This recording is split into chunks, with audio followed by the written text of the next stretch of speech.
ladies, gentlemen, friends, foes, lurkers, regulars, GMO people, organic people. Boiler room, inbound. 5, 4, 3, 2, 1.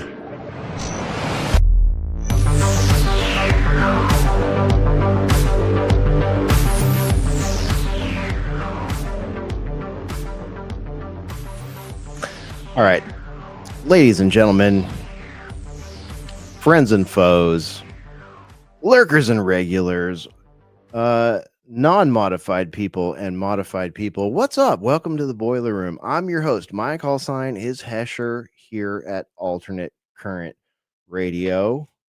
Yeah, oh, look at that. There's our logo. How about that? Isn't that neat? Yes, it's wonderful to have you here with us tonight. It's Friday night. It is Friday, November the 21st of 2025. We're broadcasting live at alternatecurrentradio.com. Visit us over there at alternatecurrentradio.com. That's our website. That is sort of our, our safe space on Web 2.0. We're not really sure about Web 3.0 yet. We're working on that. We haven't forgot about it. We know it's coming.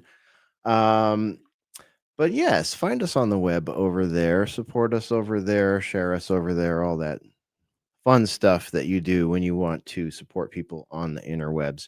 My name is Bryan McClain. I'm broadcasting live out of Central Texas. It's wonderful to be here with you tonight.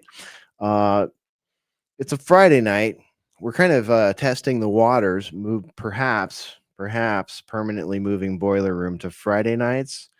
We were Wednesday nights. We were Thursday nights for the longest time, 8-9 years. Friday nights and Saturday nights, Sunday nights were sort of our backup nights if we needed them. But we're seriously considering moving to Friday nights because, quite frankly, I know a lot of you have to get up early on Friday mornings. So a Thursday night show is like, oh, well, I don't know if I can be up that late. I know it's a worldwide show. I know it already starts late, seeing as we're in Central Texas, and sometimes we don't start until 9 p.m.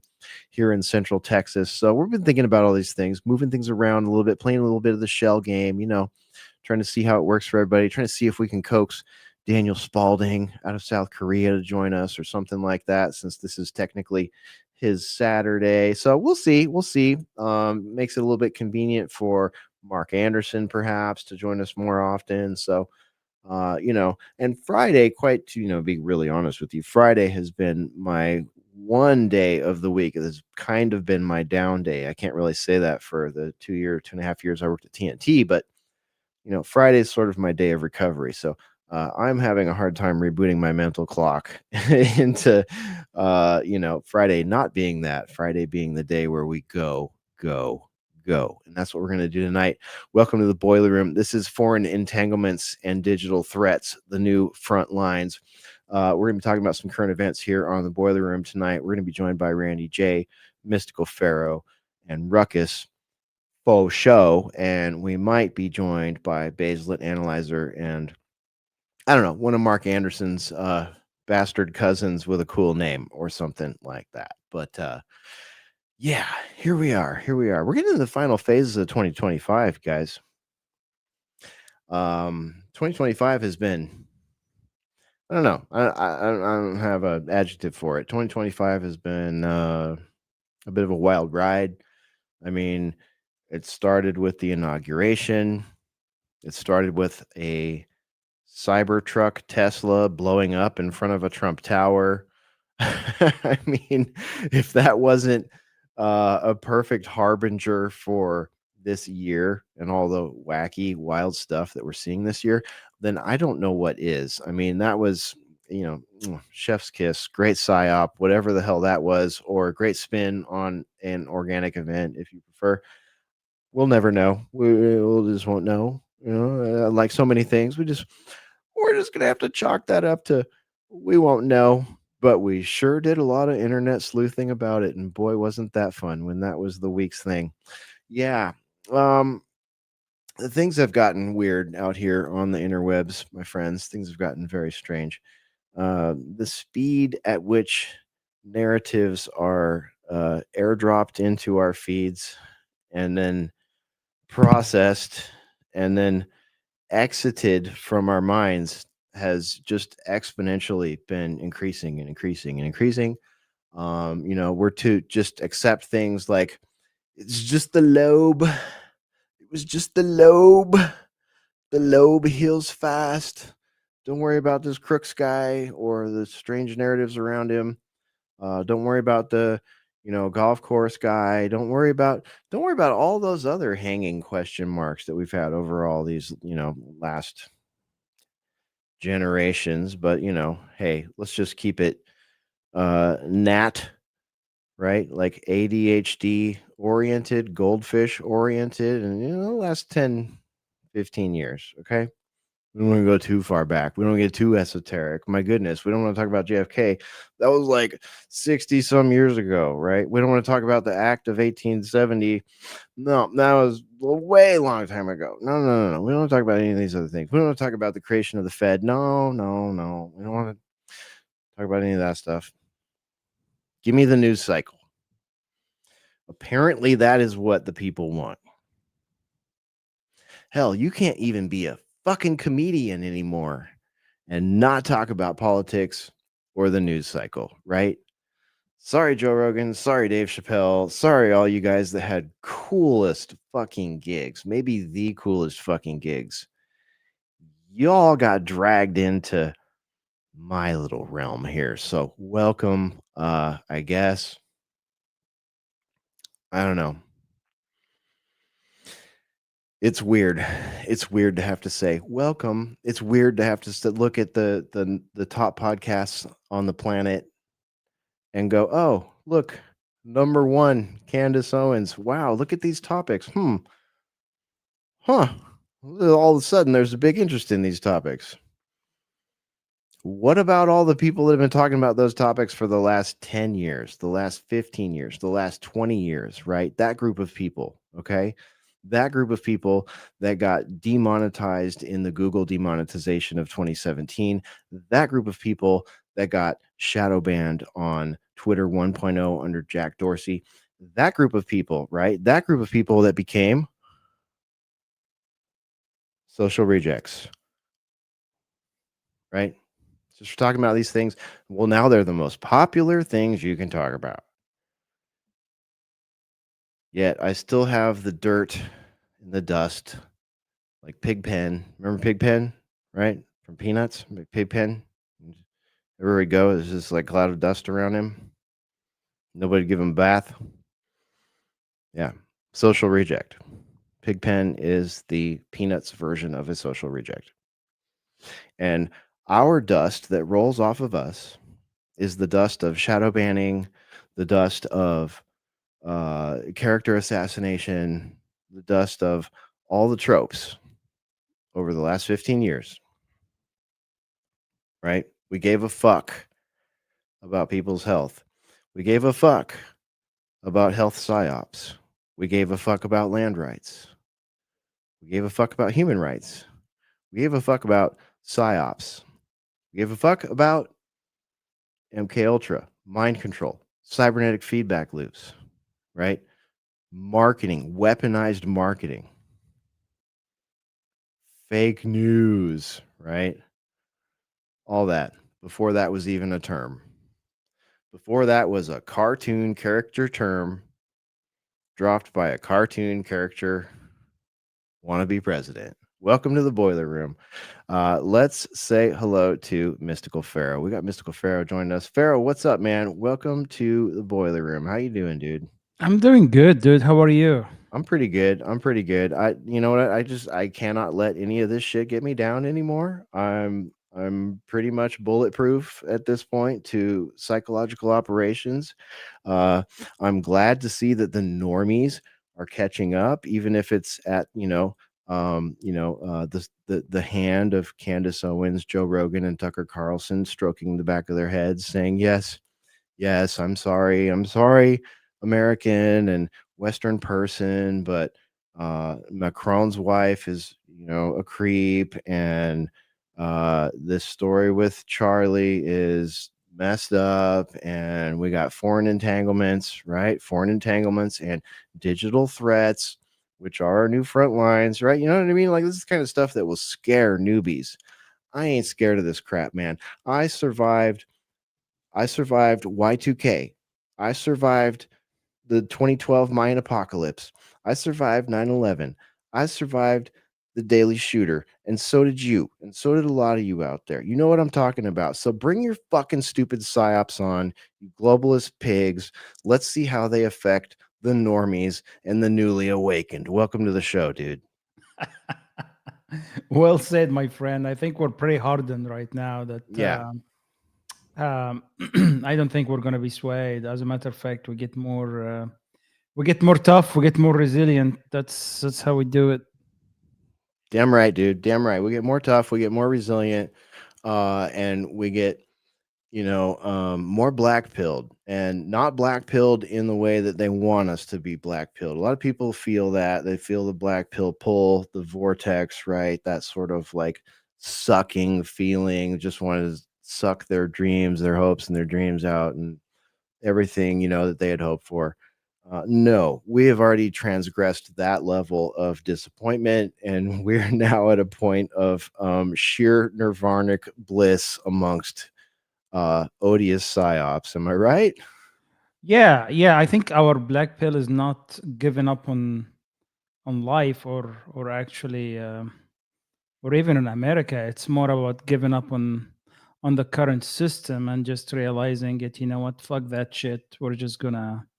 We're gonna build it from the ground up.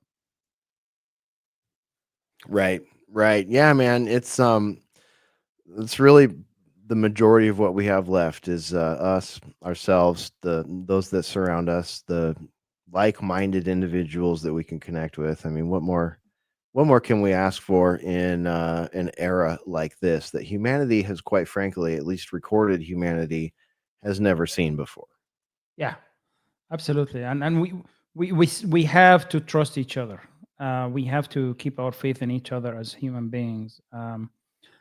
It just you start becoming more aware of really the as when the mask fall off, right? And you start getting, I wouldn't call it even black belt. I would call it like getting more and more awakened to see the matrix fall off, right? You don't see the matrix anymore, and then you start seeing the system for what it is, and it's just there exists to just suck your life for it to exist, right? That's You're the battery that gets that system going. And once you realize that, now you start getting yourself out of the pod and disconnect. So that's what we're doing, and that's what we've been trying to do for a while now, preparing for it. Exactly, man. Exactly. And I mean, I'm going to bring Ruckus on in a minute here, but I mean, like, what more can we do when we're faced with headlines like this? New York Post: trans woman left sobbing in JFK airport after TSA agent hit her testicles. Okay. I mean, am I supposed to be upset about this? Am I supposed to be laughing about this? No, I feel like my attention was just graped, right? Is that what we're supposed to say on YouTube these days? I feel like my attention was graped. Attention graping from the New York Post there. Many lulls will be had, I'm sure, but the fatigue I feel at things like this is just like, come on, give me a fucking break. Put the kids away tonight, my friends. It's not a good night for the kids to be here. I feel my balls was groped, not my attention was great. Dude, I could tell you some stories. I tell you what, I'll give the audience a preview here of what you and I are going to talk about next time we're meeting face to face. We have a friend who is ex TSA.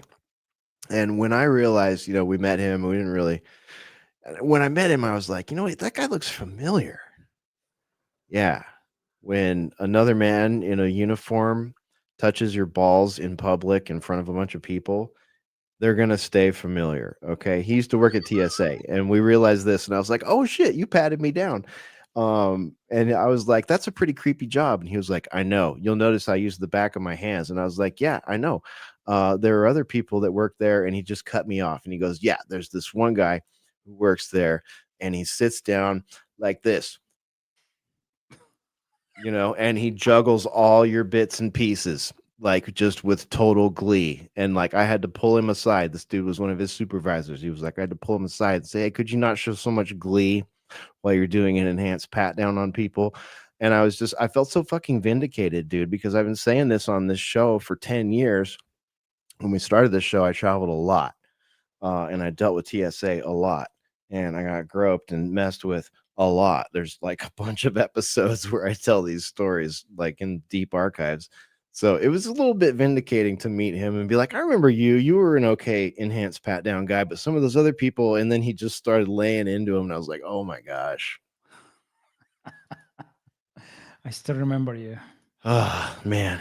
Yeah, you don't forget stuff like that. Let's welcome Ruckus to the show. Ruckus, what's up? There's a Ruckus among us. Welcome to the boiler room, dude. So if you've flown a lot and you've had your balls groped by a lot of strange men, you're saying that you would be able to pick them out of a crowd easily? Yeah, one dude. Independently? All Yeah, right. yeah, like a lineup, like a criminal lineup in an old cop show or something. I got this, and I can't remember fucking much. Well, you know what? I'm just going to trust you on that one, bro. Yeah, anyways, but I guess that just goes to show the uniform had nothing to do with it, because in your story you said when another man in a uniform, when any man comes along and starts groping you, I mean, unless of course you're into that, of course. Anyways, And the messed up thing, 25. dude, is your other option is to walk through a machine and show everybody a picture of your junk that might give you cancer one day, or to be combative while the weirdo in the uniform is like juggling your grapes, and then get sent into a private room, or even worse, like one of the rooms with some of the supervisors for those people, where they start looking at your social media and stuff like that, which frankly, I think a lot of people are having a way worse time with right now than I ever did. This is why I would opt for the radioactive treatment. That way my junk would probably eventually fall off, and then I don't even have to worry about this argument anymore. It doesn't matter. Be like, try to touch my junk. I dare you. It's gone. Now what? Anyways, this just reminds me of one of my new favorite memes I discovered by accident. The Onion trying to summon a satirical story dumber than current events. Good luck. Good luck. It's not going to happen. Not in my lifetime. Dude, when you look at the state of satire posts now, it's crazy. Like it's absolutely crazy. Like even the Babylon Bee is kind of like the apex satire. They had a really site, good right? one, and they went hard. Oh, and then oops, they had to pull it. Yeah. Yeah, they said something that they probably shouldn't have. Something about pagers exploding if they were from a certain country. You know the one.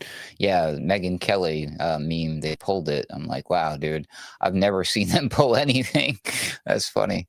But there you go. What does that mean? I mean, what does that say? That the fact that they did that is a meme and a trope in itself, right?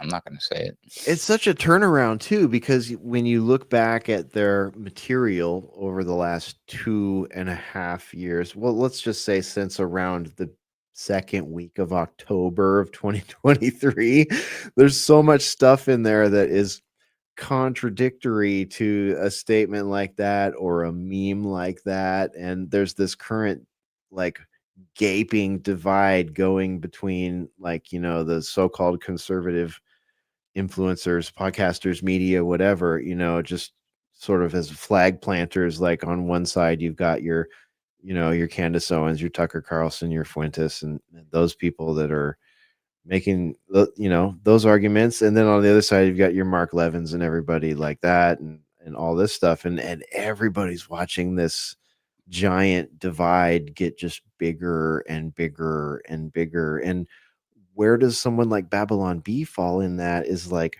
well, clearly they had a side on that for a long time, since around the second week of October 2023. And then now they're sort of like, are they leaning? Everybody's wondering that about their so-called conservative friends. Like, where do you fall in this whole big gap that's happening right now? I find the whole thing hilarious and interesting. That's why I just, stick to my guns and my beliefs, and I stand for what I believe in, and it's real easy. It doesn't get complicated. Recommendation for you from the chat here, Hesher, courtesy of Sam Cheney from Weaponized News. He says you should at least get a reach around for national security. Anyways, thanks for having me. I know we got some others waiting in the wings who are probably happy to get groped or not. Let them on in. Yeah. Shout out, Sam. Good one. Thanks for that. We got Randy J joining us next. Randy, what's up, dude? Welcome back to the Boiler Room. It's been a minute. How you doing? Doing pretty good. As I was listening to the first introductions, I think I want to come up with a new phrase here. I want to be no-pilled. No red pill, no blue pill, no white pill, black pill.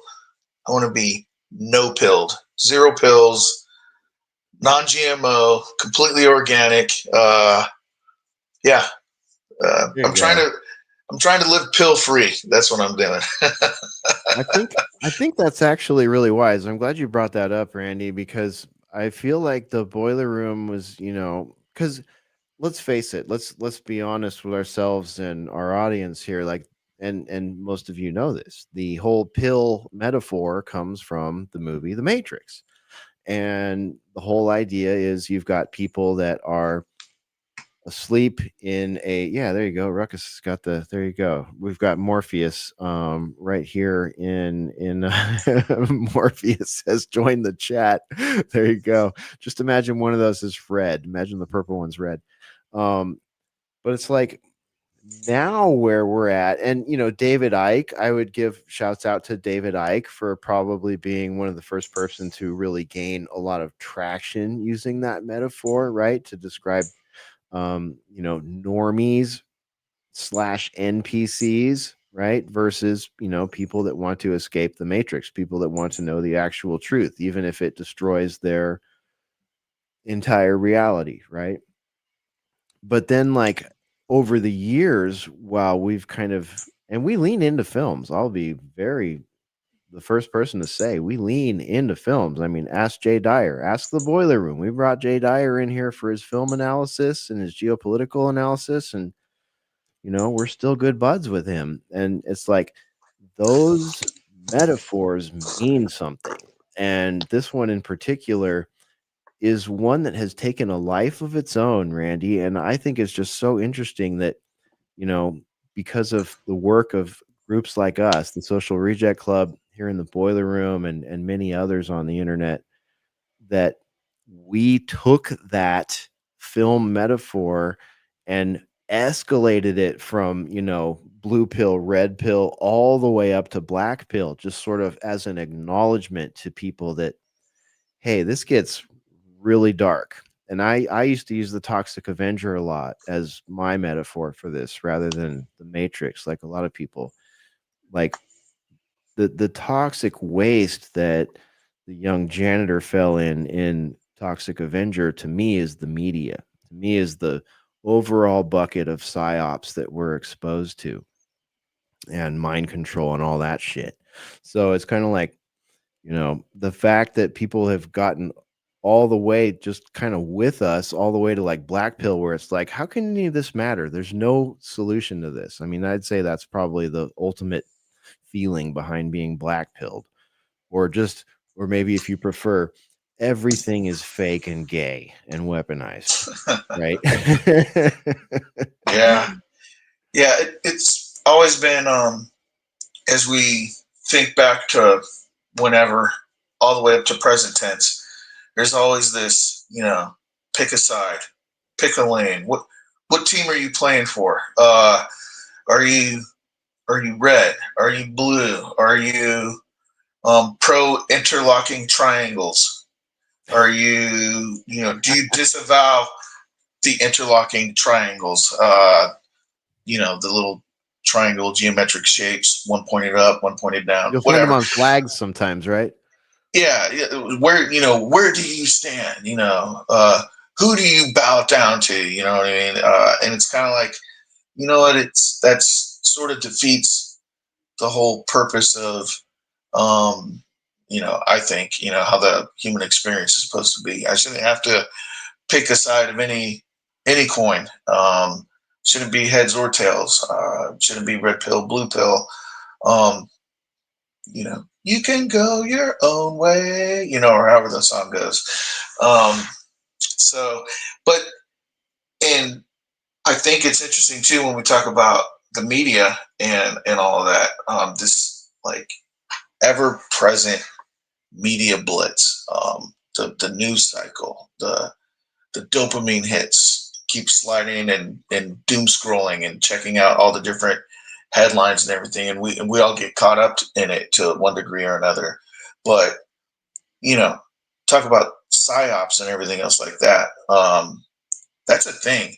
So I don't know how many people read up on warfare or have studied it and all that, but all these different things that you hear sort of like leaked out into the media are actually warfare terms. Full spectrum dominance.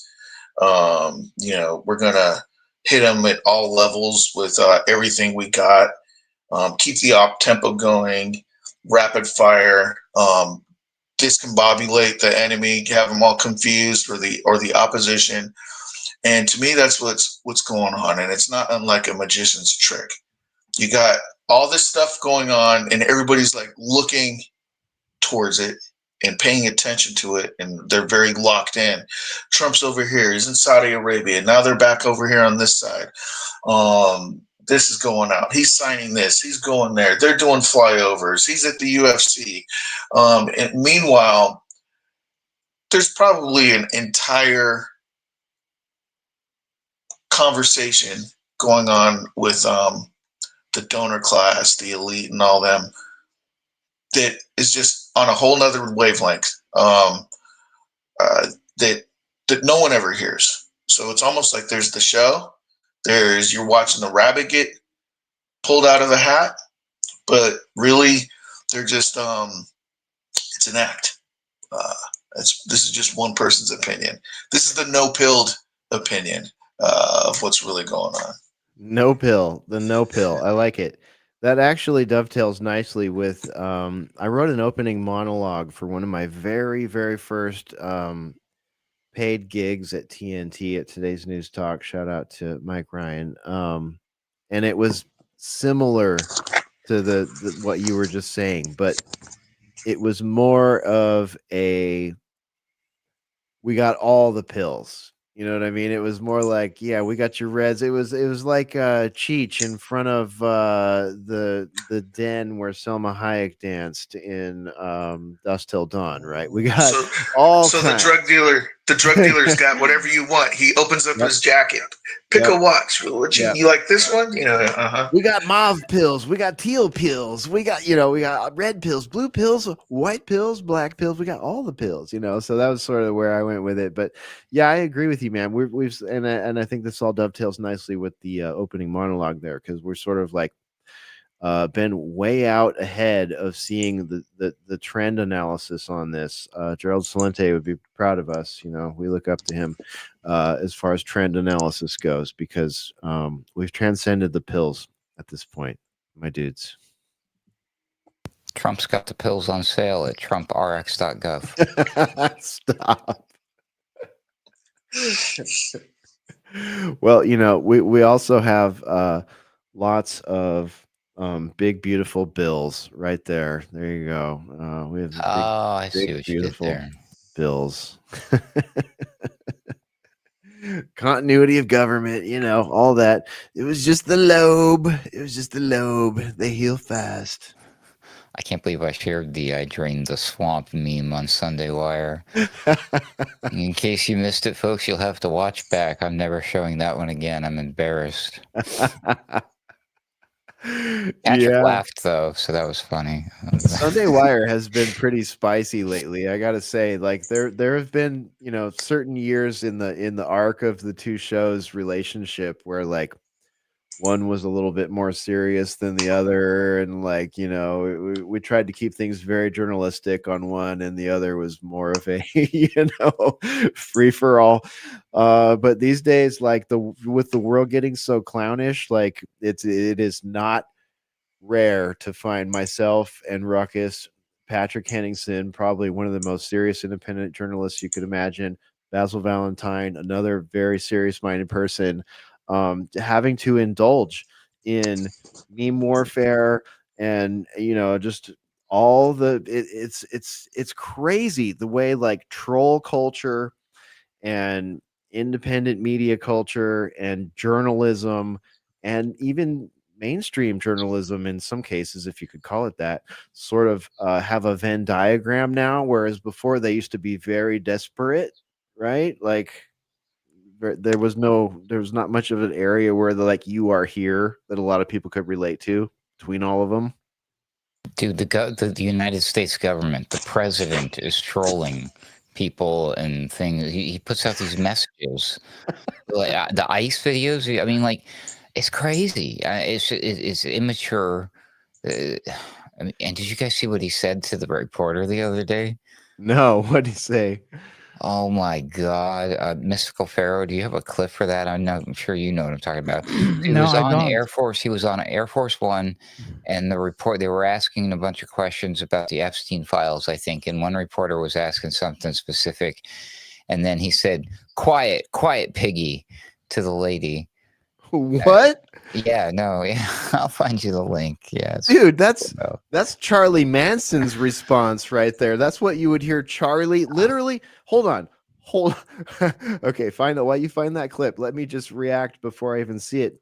That is literally what Charlie Manson would say in a courtroom or something like that.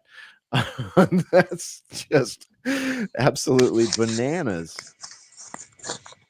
You got to be kidding me. It's too much. It's too much all coming too fast. You gotta be fucking kidding me. Oh my gosh. All right, here's one random clip. This is it off of X. I'm not endorsing the person who shared this, but it's got the video. Okay, all right. Well, let's see what we got here. Yeah, it doesn't look like AI. I'm getting a pretty good eye for what AI Oh no, looks like. this is legit. This is real news. He really did this. Yeah. Okay, so we're not familiar with the account, but at ZV Bear says, I'm in a toxic relationship with Trump every time I hate him. This guy does something that makes me laugh so hard.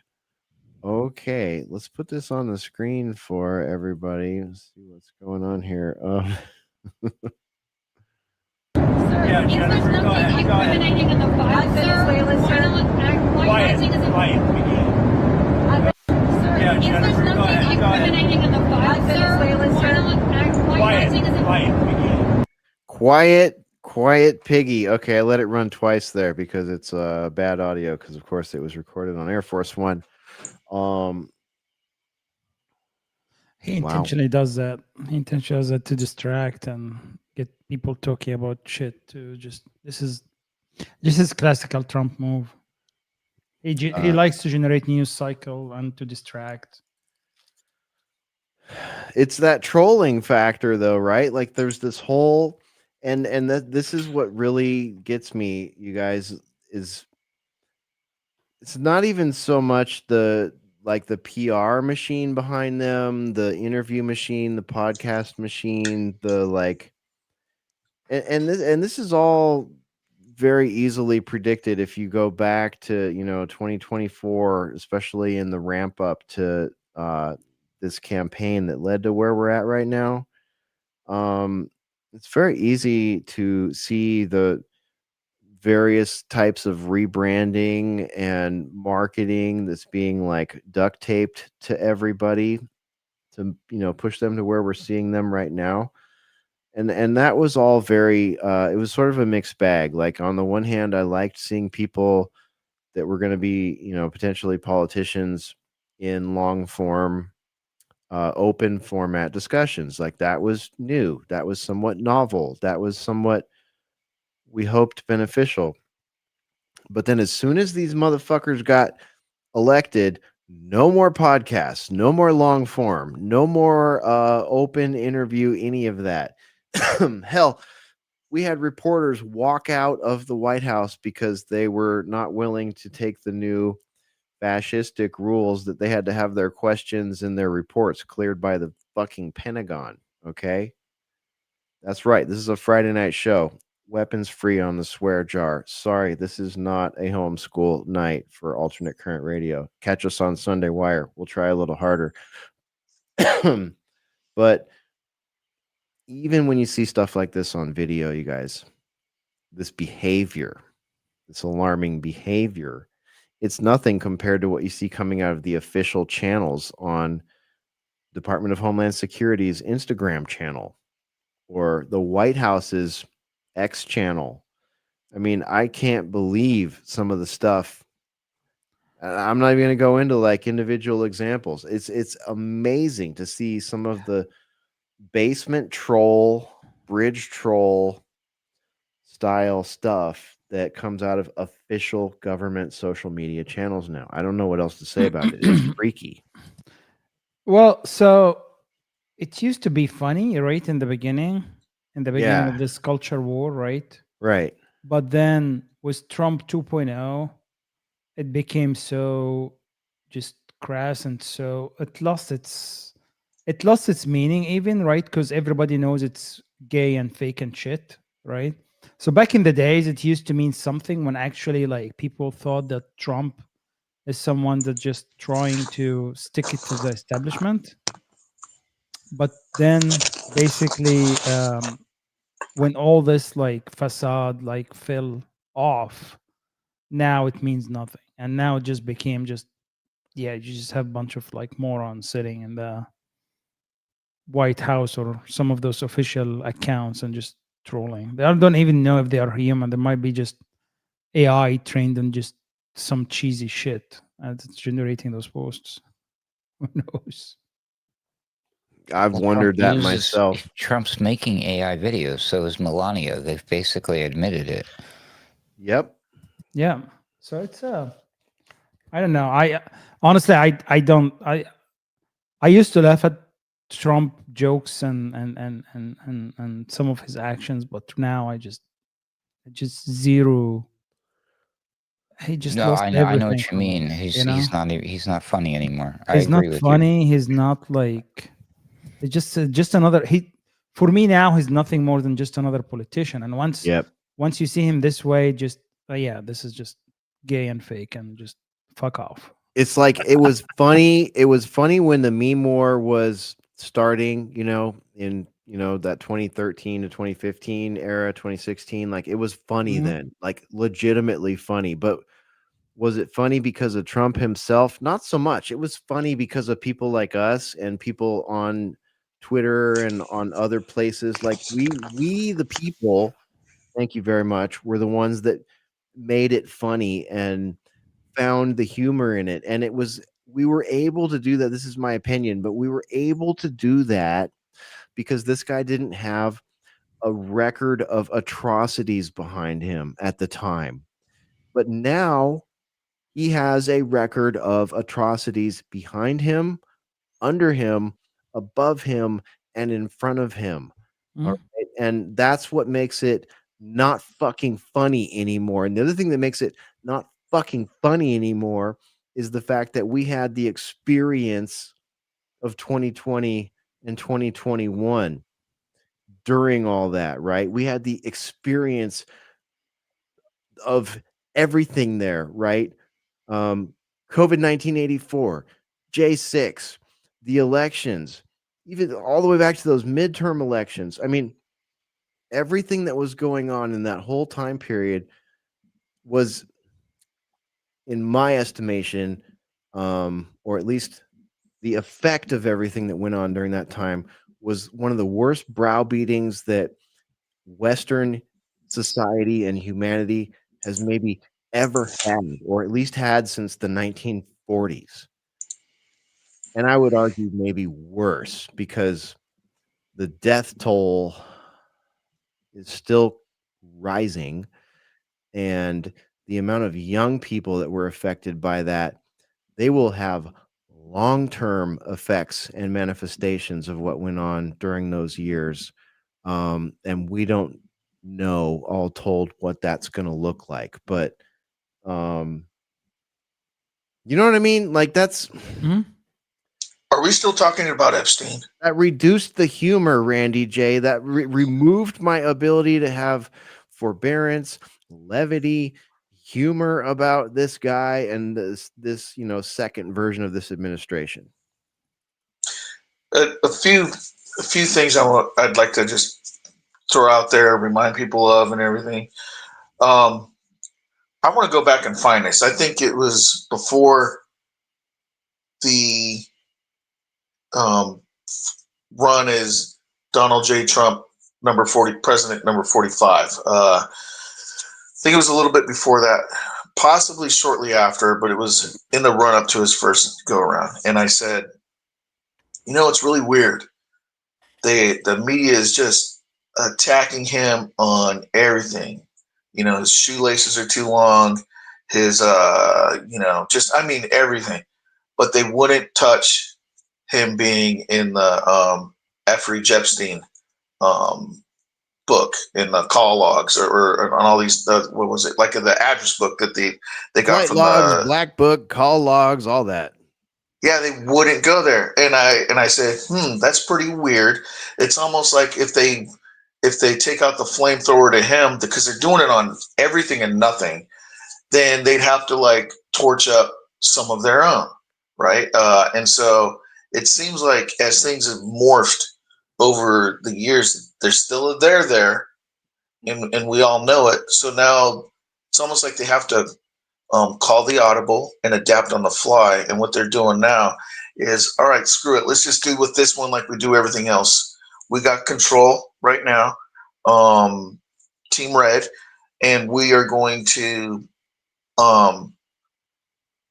control what gets released. And so we'll just politicize this and get them going, Team Red, Team Blue, on the same controversy, each one blaming the other side of the elite house, and we'll keep them confused with all of that while we're doing all this other stuff, doing weird stuff with maybe getting rid of the dollar or digital ID or some sort of crypto or UBI, and come in with the swooping, you know what? There's too many Candaces out there on a large scale. There's too many independent media, Sunday Wire, ACR. Let's just come in with a big controlling hammer where we got to control information again. And somehow I think AI is going to play into this, where we're not going to be able to tell what's true, and there's going to be confusion there. I think the next black swan, whatever happens, is going to be some event, and then the narrative that's tied to it. And so they're gonna combine both of those, sort of like what they did with the Patriot Act. For our safety, we just can't have people creating stuff out there because this happened or this didn't happen. Whatever this looks like, I think that's the next play from their side. That's a lot there. So yeah, sorry, I just came in and just threw about 50 topics on the table. But no, absolutely. I think everybody watching and listening right now knows exactly what you're talking about. I know exactly what you're talking about, and we could pull a dozen examples of predictive programming and stuff like that. In fact, we did this last week on the show. We pulled current examples of predictive programming and fear pornography about nuclear warfare and crap like that, just being recycled over and over again. So yeah, we get you, Randy. We get you. Let me welcome Mark Anderson to the show. Wait, let me double check. This might be one of Mark's cousins. Oh, it is indeed. It looks like we've got Saint Owned joining us here. What's up, man? Welcome to the boiler room. It is an ode, my friend, an ode to a boat I once saw. One of my best friends who passed away, and I believe from the COVID shot, he had a boat called the Aquaholic. well, one time we were on the water back in the day, back in the 80s, and we would have water balloon wars with other boats. Absolute and total full bore attacks, and in Lake Michigan and some of the rivers serving Lake Michigan, and a boat went by called the Saint Owned.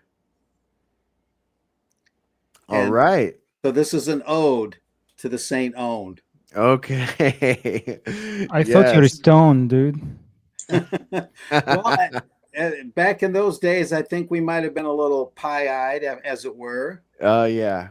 But the water balloon wars were legendary. We had this huge slingshot. One person would hold one side, one person would hold the other side, and we'd put the water balloons in the middle. You could launch those things a good 50, 60 feet. That sounds like a blast, Mark. And I gotta say, I have seen video of Mark and his friends and his bandmates playing back in the day and even in current day. And man, it is a good time. Mark Anderson, we're lucky to know you. Thanks for being here tonight. Yeah, many war stories in the musical realm, not just the journalistic realm. Some so unbelievable. When I think back to those days, I just can't even believe how balls to the wall it was. There were absolutely no limits on anything. We're talking for the youth out there, Mark. We are talking about days where there was no such thing as a camera that you might not notice, right? Like the camera, if there was a camera in the room, everybody knew it. If there was a microphone in the room, right, everybody knew it. There was this feeling, there was this whole sense. It's okay. Hold on. I got to just stop and look at the way I'm even describing this. Talking about a feeling and a sense of anonymity and intimacy in a musical sense, in a venue sense, like that's gone. When I think about it now, it's only a distant feeling to me, but now it's not that anymore. Like you could in Mark's day in particular, if you wanted to go play a gig or go to a gig or go wherever and do whatever, you didn't have to think like, who's watching me? Am I going to be posted on the internet? If someone was taking a picture, it was usually a fucking Polaroid or something that they would have to go take to, the grocery store's camera department and have, done negative up, and it would take 2 weeks to get it back. Like, now it's just like, oh, you go there and it's immediate gratification. You go to a bazillion shows a year, social media posts at every single one. Everybody there realizes that, there might be 10 or 12 social media cameras pointed at them and they're not in charge of what gets posted. Like we used to be able to fucking party, Mark. And it's not, and not worry about, like, oh, who's watching or this and that. It's so different now. Oh yeah, and there is a political cultural angle in there. There was this sort of romantic, no holds barred embrace of life, the good, the bad, the ugly. I remember waking up once on the shore of Lake Michigan on my back, and the water was washing up under my head.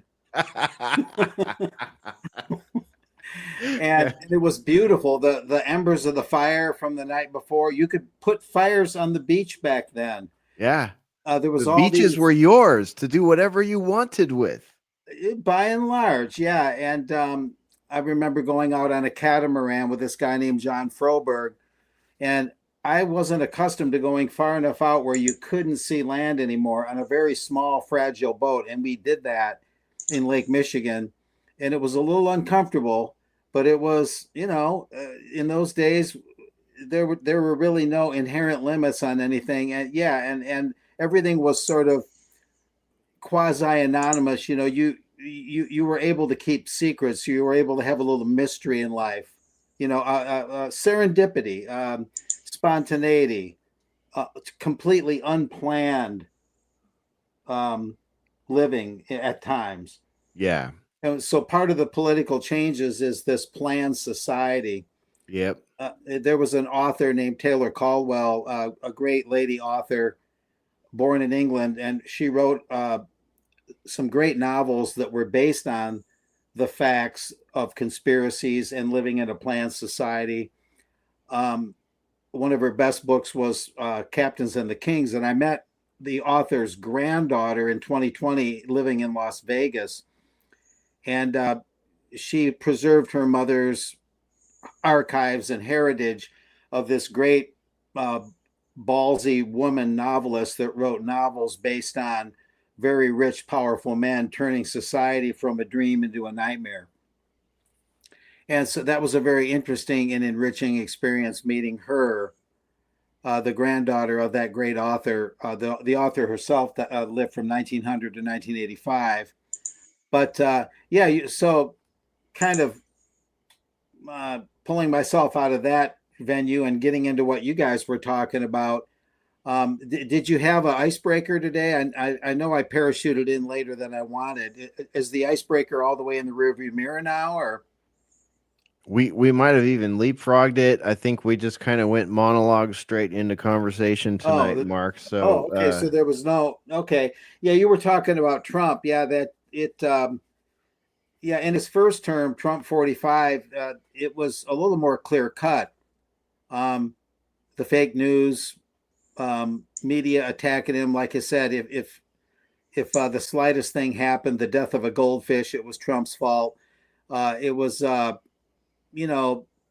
fairly clear or seemingly clear pattern on Trump calling out the Fed, calling out the media, not saying or doing things that were too much off the page, but this current administration is a definite flavor and texture different. It's not altogether bad, but it's certainly very difficult to discern with any certainty just exactly what's going on. There's a lot of wag the dog. There's a lot of back channeling. There's a lot of things going on that we're probably never going to hear about, or if we do, it'll be difficult to determine exactly what happened. The think tanks, interestingly, have kind of lit up their websites. The Brookings Institution, the Chicago Council on Global Affairs, whose leader is formerly with Chatham House, and Chatham House itself regarding Saudi Arabia's leader's visit to the White House November 18th. It's almost too much to explain, but in brief terms, the think tanks are also trying to figure Trump out. And some of the Brookings panelists, Brookings being one of the major ones that's represented at Bilderberg, some of those panelists are in a very recent program. They called Trump a revolutionary. That's their word, not mine. And they're basically saying that he's like a bull in the china shop, and they're not sure why, and they're not sure what his reasons are exactly, but he is upsetting the post-World War II international order that the globalists put together. But I think the question is he upsetting that international order for the right reasons? Is he doing it for the reasons that we would? Or is he, while he might be upsetting their international order, is he bringing in something better or not? In other words, the enemy of your enemy isn't always your friend. I don't know what order is he upsetting, actually. I doubt that. Well, in trade, he's kind of putting multilateralism on the back burner and doing bilateral things. He's not obeying certain norms that the internationalists like, and they're kind of in a tizzy on, will we regain those norms or will we have to adopt new norms? He's just being non-compliant in a way. And this is their assessment, not really mine. And I think that whatever the faults of these think tanks, they're sort of the kitchens of the New World Order. They cook up a lot of studies and policy recommendations, and they even put their own personnel in high positions like the State Department out of the Council on Foreign Relations. But but they're pretty smart people academically and pretty professional overall. I mean, they're not altogether bad. And I think that they have a pretty good idea when their own order is being upset, although their threshold is low. In other words, you just upset what they're doing just a little bit and they act like it's a lot. You know, they've had their way a long time and they don't like not having their way. So if Trump just causes a few tremors, they act like it's an earthquake. So maybe there's some of that, but I'll leave it at that. This is what they've been saying. So I'm really just kind of conveying their message, although a little bit of my opinion. So are those bankers? Well, yeah. I mean, it would include bankers, corporate heads, media moguls, former and current State Department people, former and current Pentagon people, military brass, existing military brass. A lot of these fellows are scholars. A lot of academicians and these visiting fellows, you know what they call themselves. So it's a pretty broad variety of people in academia, or who work for these think tanks directly as visiting fellows or staff members. Mm-hmm. And so they spend a lot of time on this because they help create and nurture that the world order that has been running for a long time. Of course, Chatham House is one of the older ones that came right out of the British Roundtables. Cecil Rhodes, the control of diamonds and gold in Africa, and the Rhodes scholarships. There were the British Roundtables, and that the Royal Institute of International Affairs, Chatham House, came out of that. That created the CFR. So they have a lot at stake here. Them and their intellectual ancestors put all this together. Now, so what they were saying was, okay, it's been 300 days. Trump's been in office. Here's what we see. You know, he's something of a revolutionary, and a rogue, more or less.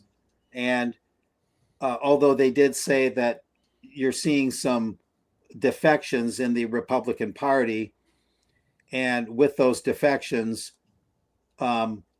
Trump might not be able to keep his momentum going.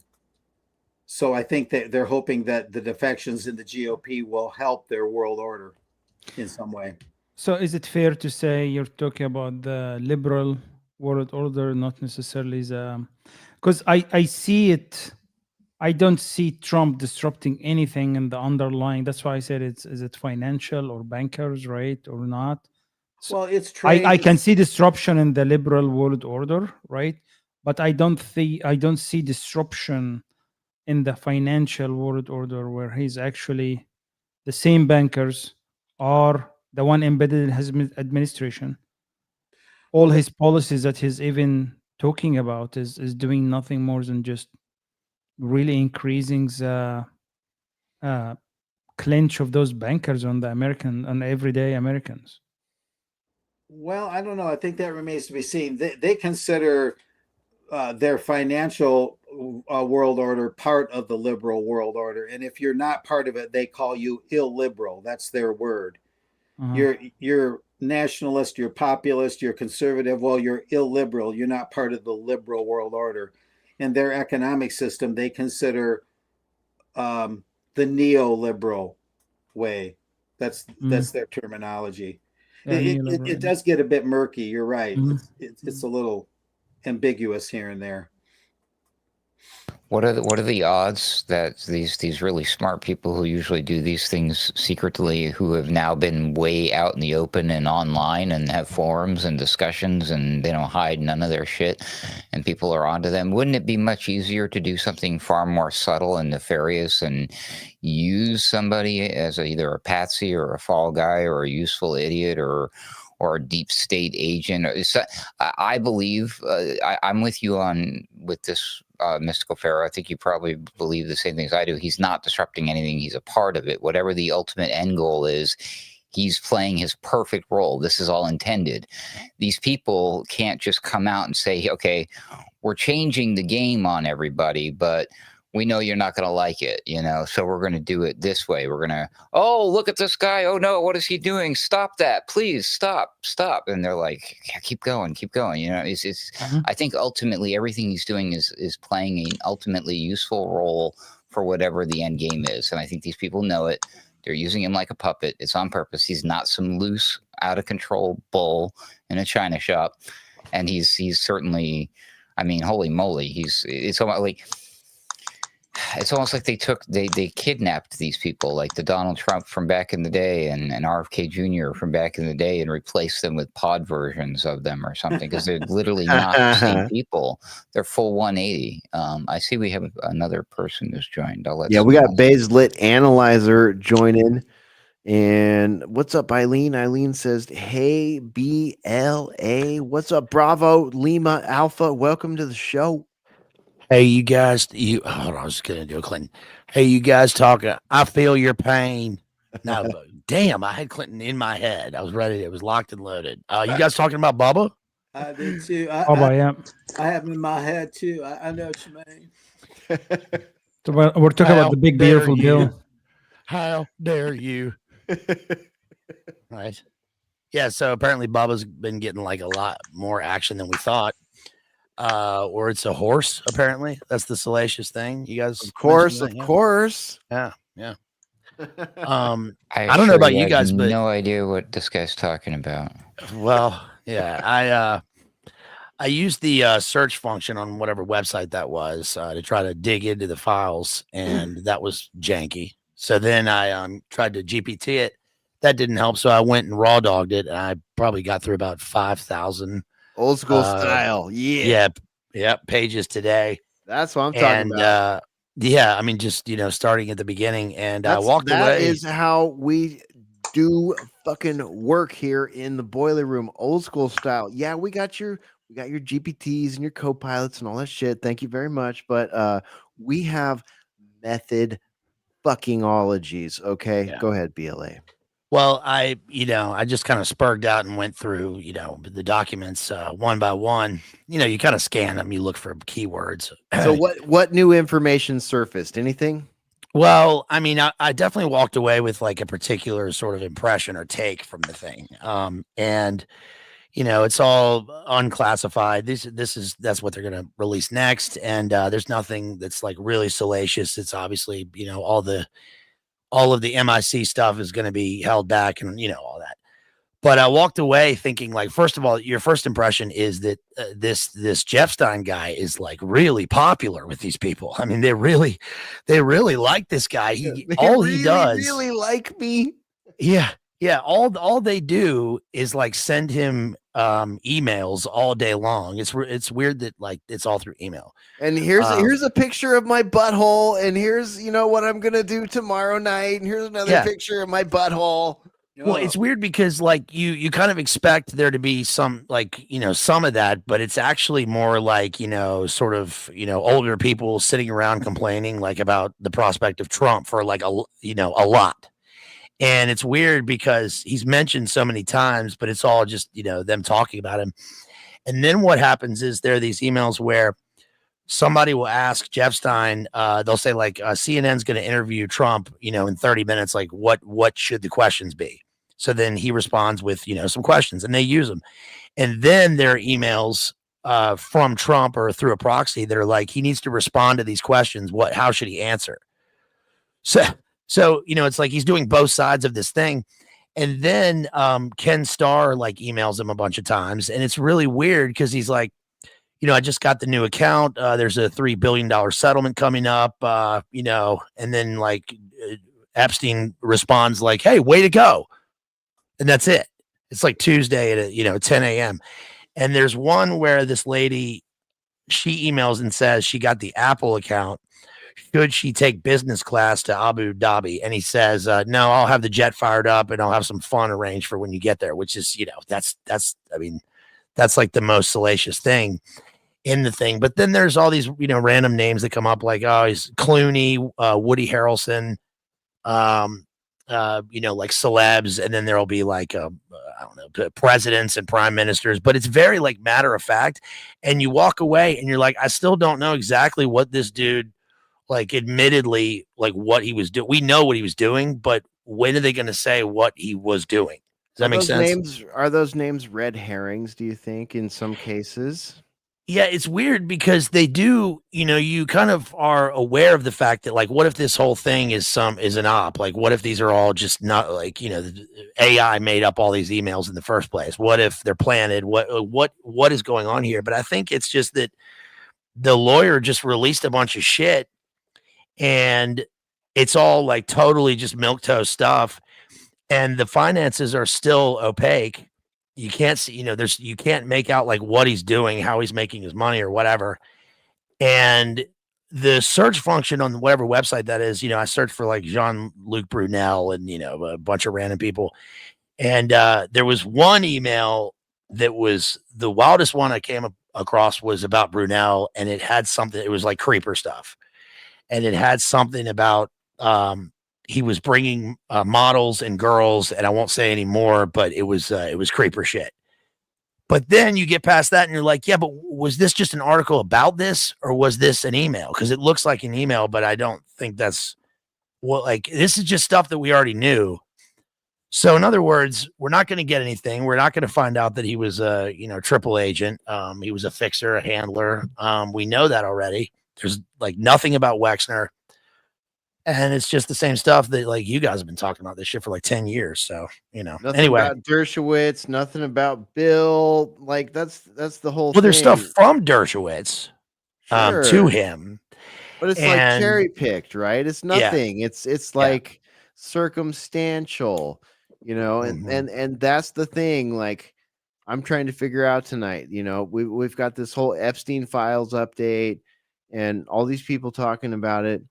And quite frankly, I'm trying to figure out why I should pay any attention to any of it if I'm following like Johnny Vedmore, or if I've read Whitney Webb's book, or if I've paid attention to this for the last 12 years or something like that. And, or maybe if I knew something about, Sean all Atwood. all these other cases that are similar, related, adjacent, that kind of thing. You know what I mean? It's like, come on, man. I hate to sound like Joe Biden here. Come on, man. But it's come on, really? Like, so it's like, what new information surfaced? I think you just scratched on that there, Based. Like nothing, pretty much nothing new. Just more what ifs, more and you know why that is? Because the rift with Elon was all staged and fake so that the Democrats would release this stuff and it would vindicate me totally. It was 5D chess, which is what people are saying about this. Right. How many again, this is not homeschool night. How many fucking times are we going to be fed the whole, oh, trust the plan, the whole, it's 5D chess? Are you kidding me? At this point, he's lost it, dude. Yeah, he's not funny. No, he's not cool. He's not funny. He's not entertaining anymore. He sucks. None of it. He's totally bought and sold. The whole this is a hoax. Calling it a hoax and classifying it like the Russia thing is the bottom falls out of all this stuff. And saying that he doesn't need any of the people that put him in. Fine, whatever. I didn't care in the first place about this guy. Child's play. Yeah, it's crazy. And that's what we're pissed off at, though, folks. And that's basically 3D chess, 5D chess, multi-universe chess, alternate reality chess, quantum. It's not even chess.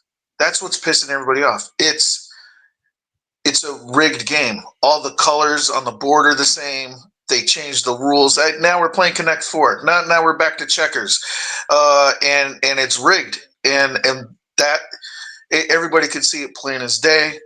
And the control grid, the structure to society, economics, media, literally everything. Pick a category, is so ingrained in how we exist and operate and function that it's kind of like a lot of us see it, enough of us anyways, and it's like, yeah, what are we going to do about it? And that's how they operate. Looking down is like, yeah, what are they going to do about it? Oh, some people are getting smart on it over here.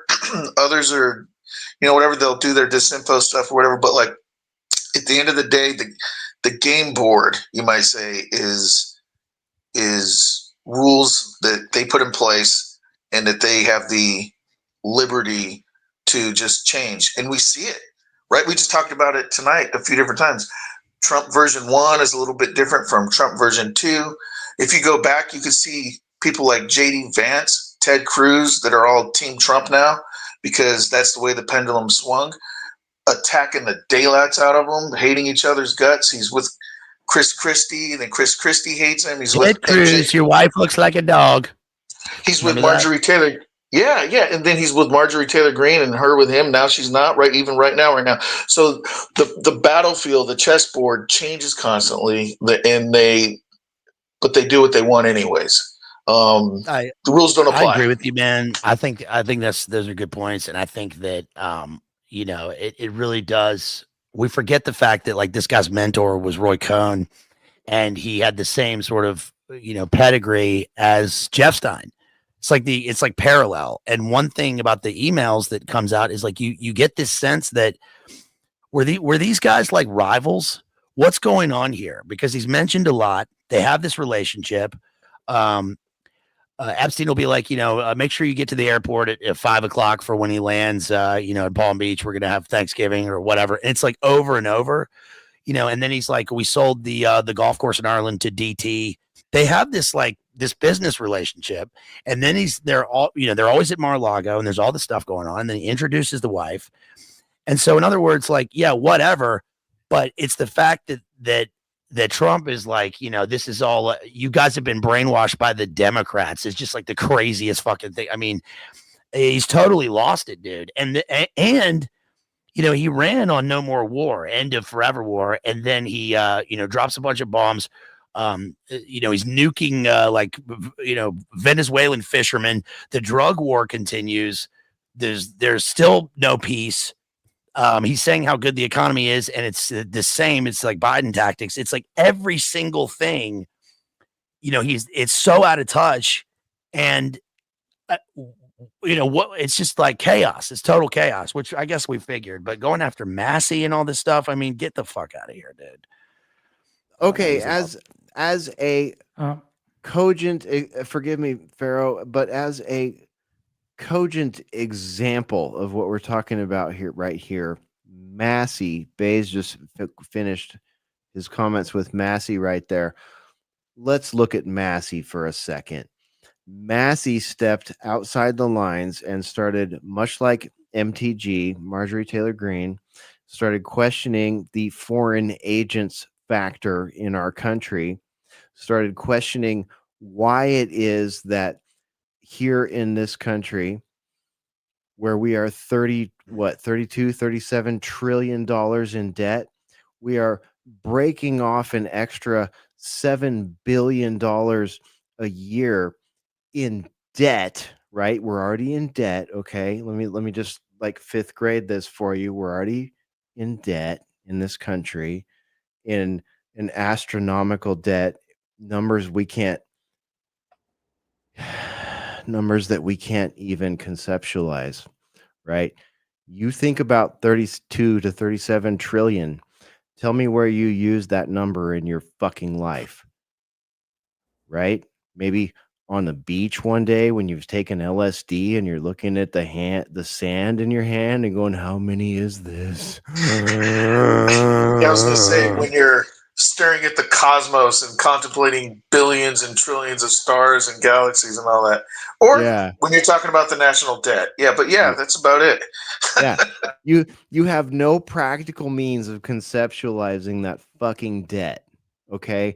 That is a fucking debt that you can at least bet that generations of your spawn, if you're lucky enough to have generations of spawn, will be paying over years and years and years. Okay. So with that all going on, we're going to give $6-7 billion to Israel. 6-7. Yeah, a year. right? Which piles onto our debt, right? Which is our taxes. This is straight up a tax, okay? Straight up a tax. A foreign government who, by the way, guess what? Have a huge system of lobbyists that work. How many are there? Someone correct me if I'm wrong. I believe it's about 525, 35 people on Capitol Hill, right? Between the 535. Congress and the Senate. Am I right, Mark? Yeah, 535. 100 are senators. The rest are House. Okay, so 535. Yeah. 10 of them do not take money from APAC. APAC is the lobbying committee from Israel. They put agreements on everybody. Hell, they'll even take your representative that you voted for. Get this. Get this. You can hear Thomas Massey talking about this. It's out there on the interwebs. They take the representative that you voted for, and then they put a fucking QR code on their lapel, and then they ask them questions about geopolitics in Israel, right? They being the donors, the Israeli donors. And if you answer in a way they like, they scan your QR code and they give you money for your campaign. All right. That's 10 elected representatives out of 535 that do not participate in that. I didn't know it was that many. So I thought it was like 2. It's a questionable 10 based. Some I'm guessing numbers 9, 10, 9, 8, 7, 6, and maybe 5 are sort of on the fence. Yeah, then they take you on a field trip, right, to the Right. homeland. Marjorie Taylor Greene said it's like it's every 2 years, right? You go on your little field trip. They take politicians, they take comedians, they watch Joe Rogan and Bobby Lee talk about it. Watch all these people talk about it. They've been doing it for decades now. So you can watch all these people reflect on it at this point, who had actually been there and forced to wear the small hat and lick the wall and put a little rolled up note in the Roman garrison wall, which they're lied to and Herod's told wall. is they're told the Roman garrison wall is part of some sort of temple or something like that, but it's not, right? Mark, it sparked something. That is one of the most important points to make. All they're doing is kissing the wall of the conquerors of the Jews in biblical times. Yep. I believe it was Titus, right? Yeah, an affront to Jesus, right? Yeah. So I thought the wall was the last remnant of Herod's palace, like King Herod. I don't think so. I think it's part of a Roman garrison. There's another option on the wall though. I got to jump on this one. Sorry, Mark, I'll just jump in and jump out real quick. To my understanding, the wall was not the temple proper, but like an outer wall to it. That's what I've heard. Plus the Roman garrison. Either way, it wasn't the actual Holy of Holies. It's not what they tell the people. It's not what they tell the people that are forced to go on the free vacation and then tweet about how cool Israel is. Kiss the ring, man. Oh, absolutely. Hey, a quick comment about the debt. Debts are a funny thing, especially debts that large. In a way, they're an abstraction. They're only real if you think they're real. The U.S. government could settle that debt for pennies on the dollar, or they could just repudiate it with some sort of jubilee approach. Man, I didn't think someone else was going to say that. There is no way. First of all, there's no way you can pay a debt of that scale. And the interest on the national debt that the government foolishly taxes and pays for is becoming one of the largest items in federal outlays, which is outrageous, should never have been allowed to happen. But that debt is only as real as our government wants to make it. And it might be difficult. The media would go completely crazy because they're in the thrall of the banksters, but they could repudiate or definitely retire that debt for pennies on the trillions of dollars, which would still be too much money, right? Pennies on 37 trillion. It'd be billions instead of trillions. Sorry, just to break in real quick. Yeah, the wall is what's left of the retaining wall that was Herod's contribution. So it's not Herod's palace, but it was Herod who had it built. It's the remaining part. So of course, Herod who ordered the firstborn child to be killed. Like the Metallica song, like Creeping Death. Uh-huh. Yeah. Herod, right? A Jew who worked for the puppet masters from Rome. Interesting. Yeah, who tried to have Christ murdered. But the people tend to think that it's the wall, like for the Holy of Holies, like for the the temple. But I think that's all that's left. But whatever. Sorry to break in. Yeah, I think by the way, I think of the money like Matthew McConaughey in Wolf of Wall Street. The trillions are like totally meaningless, so it's all just digits floating in the air. It's just airwaves. And as far as the wall goes, what they tell the people that they give the free vacations to, right, where they have to go to the wall and they have someone in a weird suit in their hotel room, like, peeing on their dog and telling them that they have to make a nice tweet about what they did today, right? The story they tell all those people, the Bobby Lees and the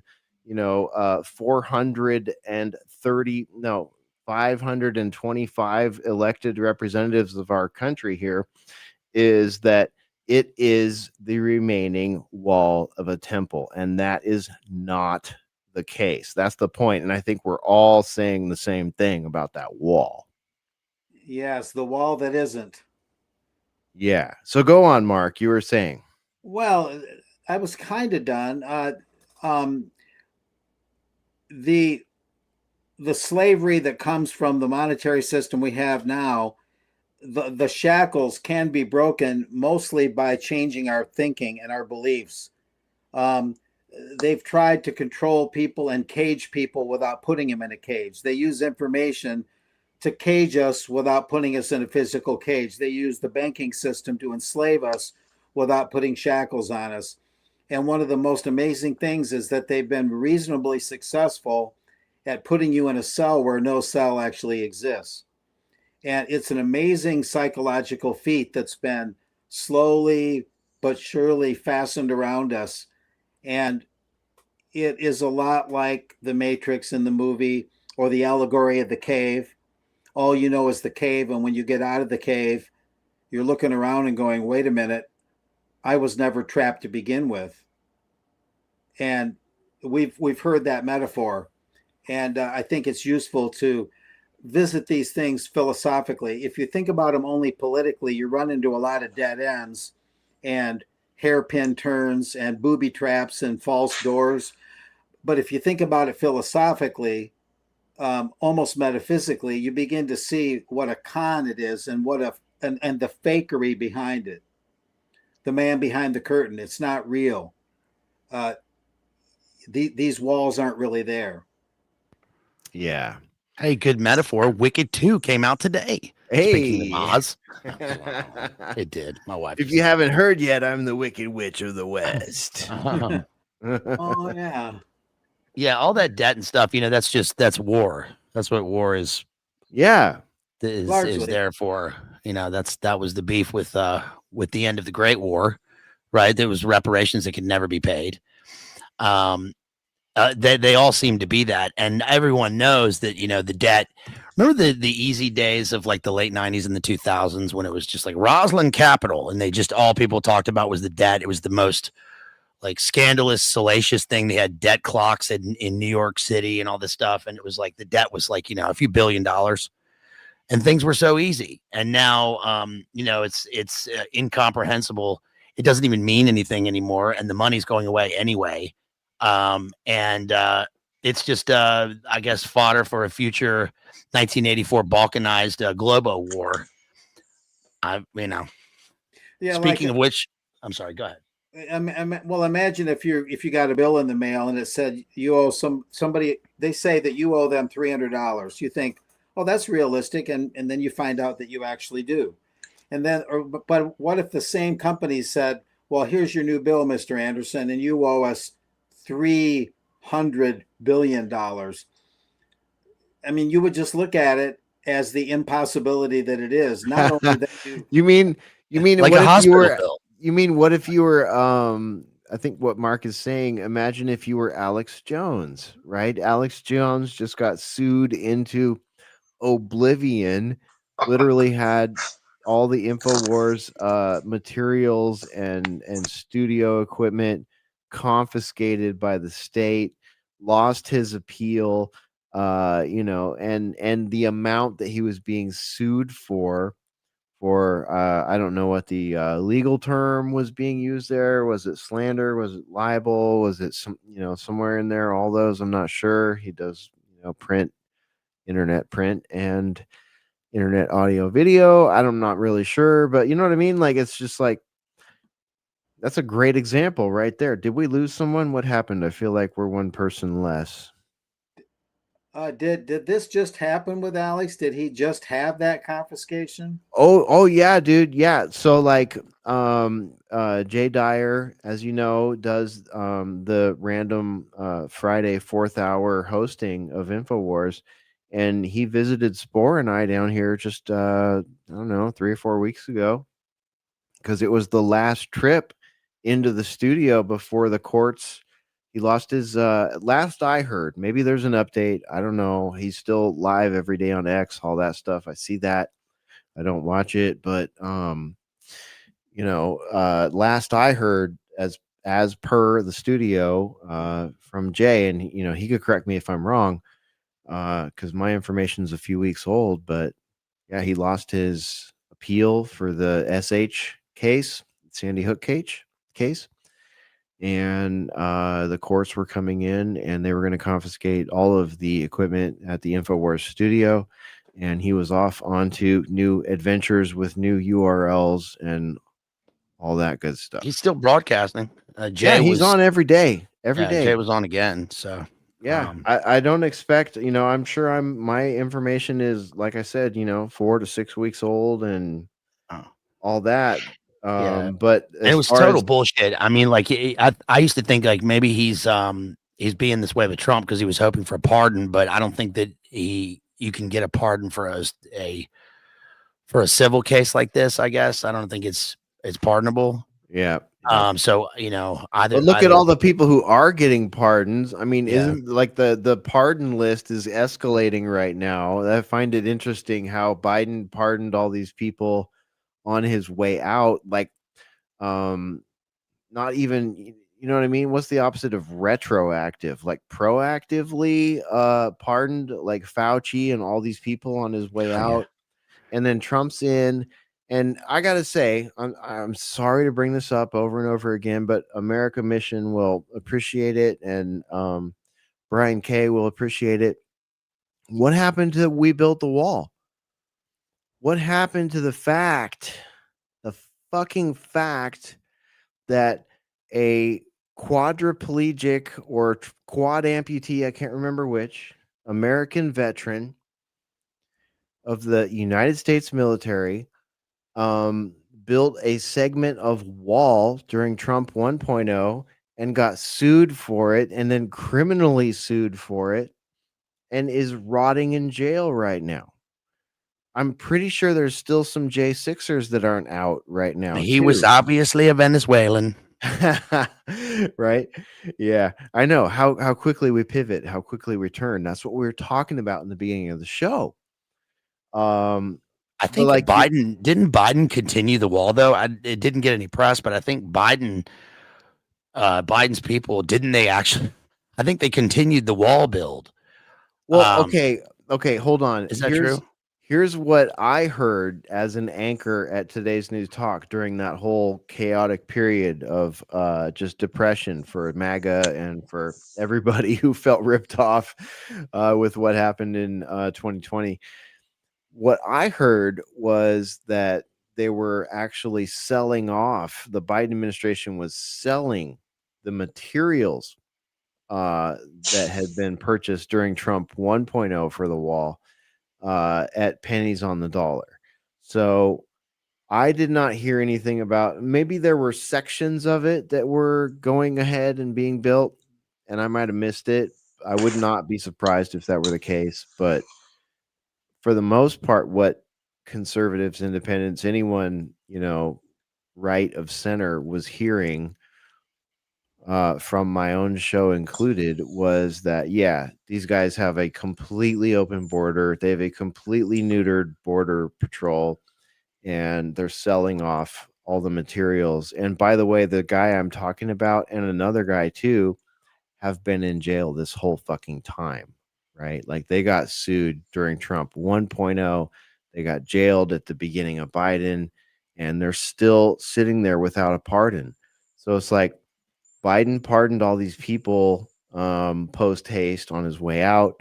Trump has pardoned all these people. Trump 2.0 has pardoned all these people in his first year. Some of them sketchy as fuck. But you know what? Everybody that's been pardoned, a lot of them Mossad agents and stuff like that over the years, sketchy as fuck. Guess what? How about that? Not surprising.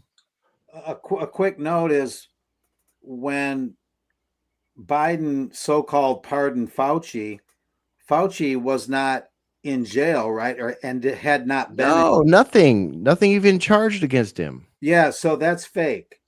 You can't pardon someone who hasn't been indicted and tried and convicted. Well, the idea, Mark, to my understanding, it's Pharaoh we lost. Pharaoh, if you're not coming back, man, thanks for being here tonight, by the way. But my understanding, Mark, is Come like, on, man. come on. It's a blank check. It's a blank check. You give him pardon for future. That's it. That is what he did. He really Pardoning did do for the future, and that's what pissed people off. That's why people are like, it's not legit, I guess. No, but you know, nothing is. It's more like a royal decree, isn't it? Yeah. And then on top of that, there's the whole AutoPen thing. Did he even do it, or did AutoPen sign it on his behalf? I think that's also a nothing burger. I mean, you watch Yeah, that's Pawn not going Stars, anywhere. and all they've had the AutoPen going back to damn, George Washington. I was gonna say Reagan, but you got me there. There was a missile, and something definitely got packed.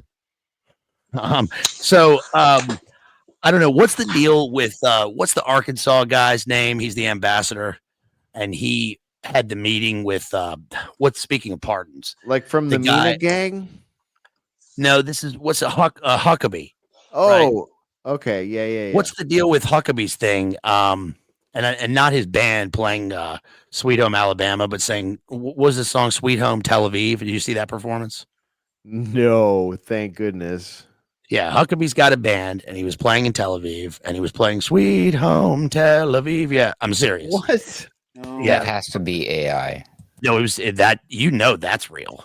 It's got to be after seeing who was the other guy that did the song Ruckus like not too long ago. It was this was like grainy video from a boomer took it like at the event. The Argentina dude did a song on stage.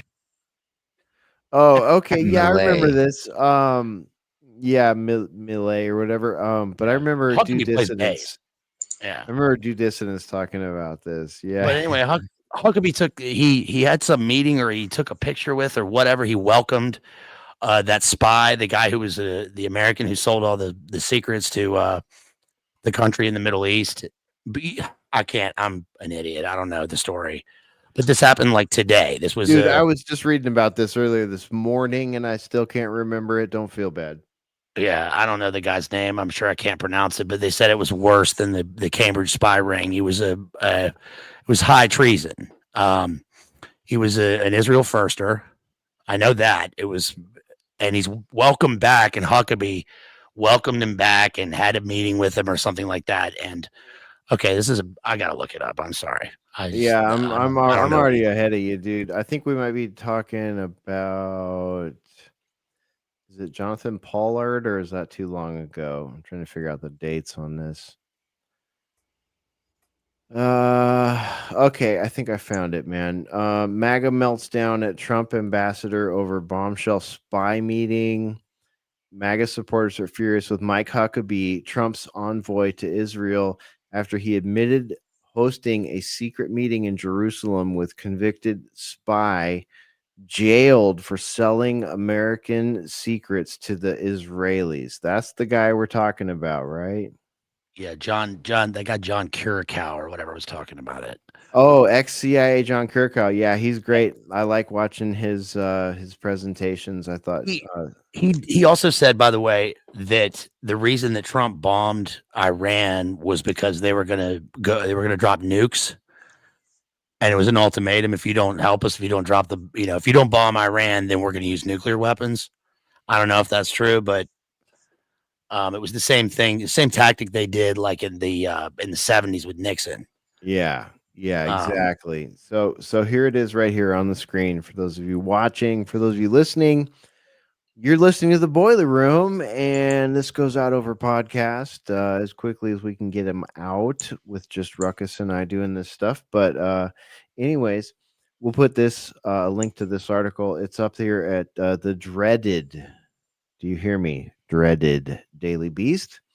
MAGA meltdown at Trump ambassador over bombshell spy meeting. You see it up on the screen if you're watching us tonight. If you are watching us tonight and you haven't hit the like button, please do. That might help us escape the Uratsuki Doji tentacles that have us shadow banned and all that junk, but I won't bore you with that. So the ambassador shocked officials when he confirmed meeting with the notorious spy Jonathan Pollard at the U.S. Embassy in Jerusalem back in July, breaking with decades of diplomatic tradition. White House officials were reportedly not told about the meeting in advance and panicked when they heard it had taken place, the New York Times reports. Pollard, 71, was jailed for 30 years back in 1987 for handing over classified documents to Israel in what was one of the most notorious espionage cases of the Cold War. And you know who so someone will correct me if I'm wrong, I hope, but you know who met him when he came out of prison after those years when he was pardoned and flew him on his personal jet back to Israel? Jeff Stein. Close. It was Sheldon Adelstein, I believe, or one of those Adelstein people. Yeah. Well, can I pile on this one? Yeah, go for it, Randy J. So interesting, right? A lot of these ambassador appointments, you work in a embassy that's sort of considered sovereign, but somewhere else. Nice little system and setup that countries have with each other. Though they may be at war, you keep diplomatic lines open so that real dialogue could happen. Sorry. So that real dialogue could happen between people. And thought I was muted. Well, you have this guy. This has always bothered me. Jared Kushner, right? You got him, and then his dad, who, speaking of pardons and ambassadorships and all that, Donald pardoned Kushner's dad on his way out. And then recently, I think about a year ago, if the fake news thing I'm looking at is correct, he has him as the ambassador to France, and he got jailed at one point. So what qualifications does Charles effing Kushner, Jared's dad, have to be the ambassador of France? Well, Donald, he's rich. He's rich and he knows people and he's a connector, and that he's, the corruption doesn't hurt. And that the main point of the embassy is that it houses the CIA station.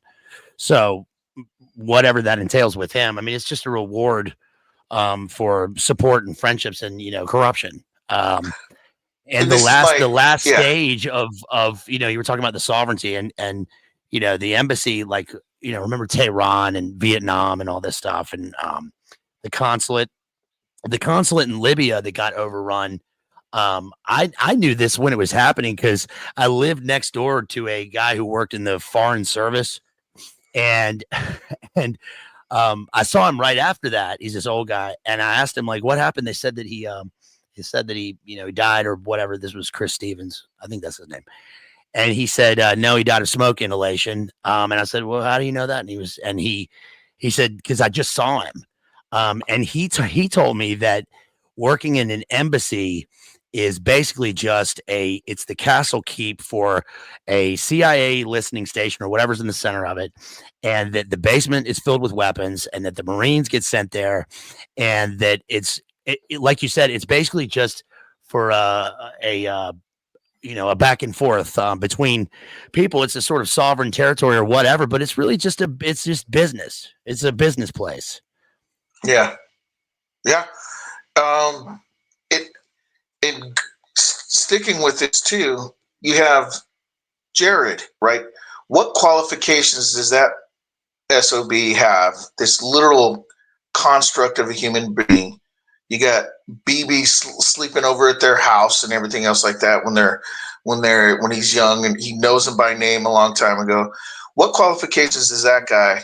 It's going to be the same thing, right? Of course, there's no qualifications. Yeah. He's hand selected, but what qualifications does he have? I'm totally being as sarcastic as possible. What qualifications does he have to negotiate all these different peace deals and be the Middle East envoy or whatever his weird presidential advisor? It was almost like Trump played like a George Bush role, and Jared was the Cheney role, like the person really doing all the maneuvering behind the scenes, while the other one is the more public face. That might be a confusing analogy for some people, but hopefully not. He's got zero qualifications. The guy's like it's insider trading. He's already an established guy. He's already a team player. He's already programmed. I mean, to me, he looks like American Psycho from the movie. But now Donald Trump. This should be a warning. Freaking red flare, freaking fireworks warning to everybody that's been paying attention to anything. Is you got Trump talking about bringing in Tony Blair and then Kushner again and all these people to basically rebuild this Gaza and everything else like that. What a fucking laugh, right? What a disgusting talk about black pills and getting rid of pills, right? The idea of Jared Kushner and Steve Witkoff being in charge of rebuilding Gaza after the genocide and ethnic cleansing that has been happening there under Bibi Netanyahu is, I don't even know. See, this is why we can't do pills anymore, you guys, because there is no color pill that matches up with that narrative. The shekel pill. Okay, maybe that one. Well, it's a 666 pill. That's okay, right. Maybe Park Avenue. Maybe those.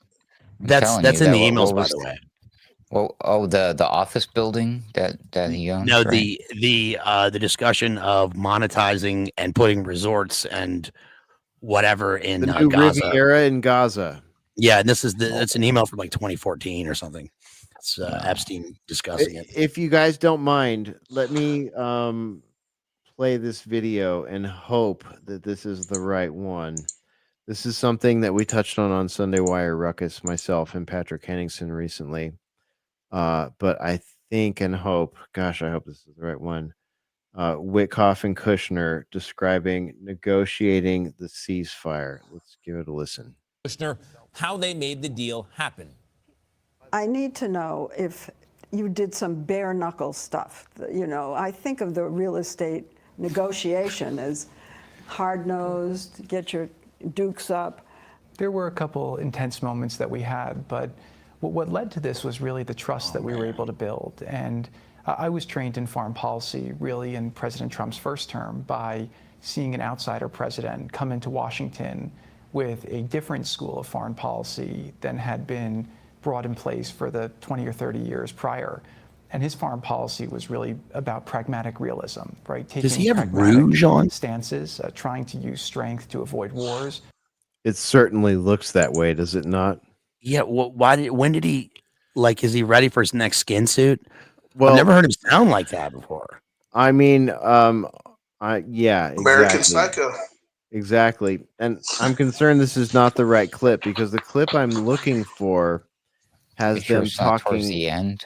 Yeah, it might be toward the end here. I'll let it play out, but it has them talking about the plan for Gaza.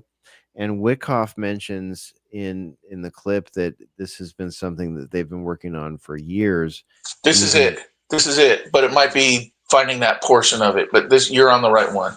Yeah, it's the ABC CBS. Sorry, CBS. I stand corrected. CBS Mornings interview with Kushner and Wyckoff on Middle East peace deal. Watch it in its full entirety. I highly recommend watching it in its entirety. But there's also a clip that we played on Sunday Wire. I'm hoping the end of this one will catch up to that. But Wyckoff mentions how, they've been working on this for years, and there's a moment where you can see Kushner get super uncomfortable with what Wyckoff is saying because he's basically, in many people's opinion, admitting that, hey, October 7 was just a catalyst for something that we've been planning in a real estate sense for a long time. Let me finish this clip out and we'll see if this is actually right or if I fucked up. And figuring out how to make deals, not lecture the world. And so the way that... Wait, what does that mean? Make deals and not lecture the world. Focus on interests over values sometimes and figure out where do we have joint interests with other countries and pursue those joint interests. And then where you have differences on interests or values, discuss those privately and try to find ways to get it to the best place possible. This morning, both those men are back in Israel to work on the next steps in this trip. All right, I'll let that stop there. That is not the clip I was hoping it was going to be, but I think I paraphrased it pretty well. Did I not, Ruckus? Well, he didn't say years. I'm pretty sure he said a decade or something. He said something shocking, like obvious. But the takeaway from it was the look on Damien's face there, Jared Kushner, when Steve Witkoff gave away the plan. He did like this. Like you could see in his face, like, shut up, what are you doing? Yeah, it was great. But yeah, you should just include a link to our analysis of it on Sunday Wire, Hesher, in the show notes, and people can see it there. Yeah. Yeah, absolutely. We had also, speaking of show notes, I will include the links to these. I dropped them there to confirm what you were talking there. Yes, because I remember reporting about this on today's News Talk TNT about Biden was quietly, quoting here from this article, selling the border wall parts as scrap metal. It was the parts were just sitting there. The wall was not being built, and so he just sold them off, right? And this was true. Okay, and that was right. And then here's an update on the vet, the amputee, Bryan Colfage, who was part of the Build the Wall. Are you serious? He was freed? He's free. Yeah, in August. No way. Yes, sir. So congratulations. But yes, he arrived home, Florida, by plane on Tuesday, August 12th, 2025, according to the Gateway Pundit. Good. But he's been ordered to pay close to $3 million in restitution. So he's still got a long road ahead of himself, and I'm sure he's probably going to fight all this crap legally. But he's free. So there you go. There's the update on Bryan Colfage. Okay, well, thank you for that. I'm really glad to hear that. I feel about this much better about whatever color pill we're supposed to be absorbing in this country right now. Good. Okay, I'll stop complaining about that. If I had been tuned into America Mission, I would probably know, but I haven't been tuned into anybody, so nothing personal. Other than, Saint owned, of course. Cousin of Can I make one more sort of, I don't know, throw some more stuff out there, and then I got a jet. Yeah, I see you're about down to 6 minutes, man. So the floor is yours. So for the listeners live or people that come back later and are catching this, sticking with the theme of sort of types of people, Kushners with an S, the father, and then the kid, being involved with real estate and getting these weird political appointments where they could conduct the real business probably and keep everything all nice and insider and crony.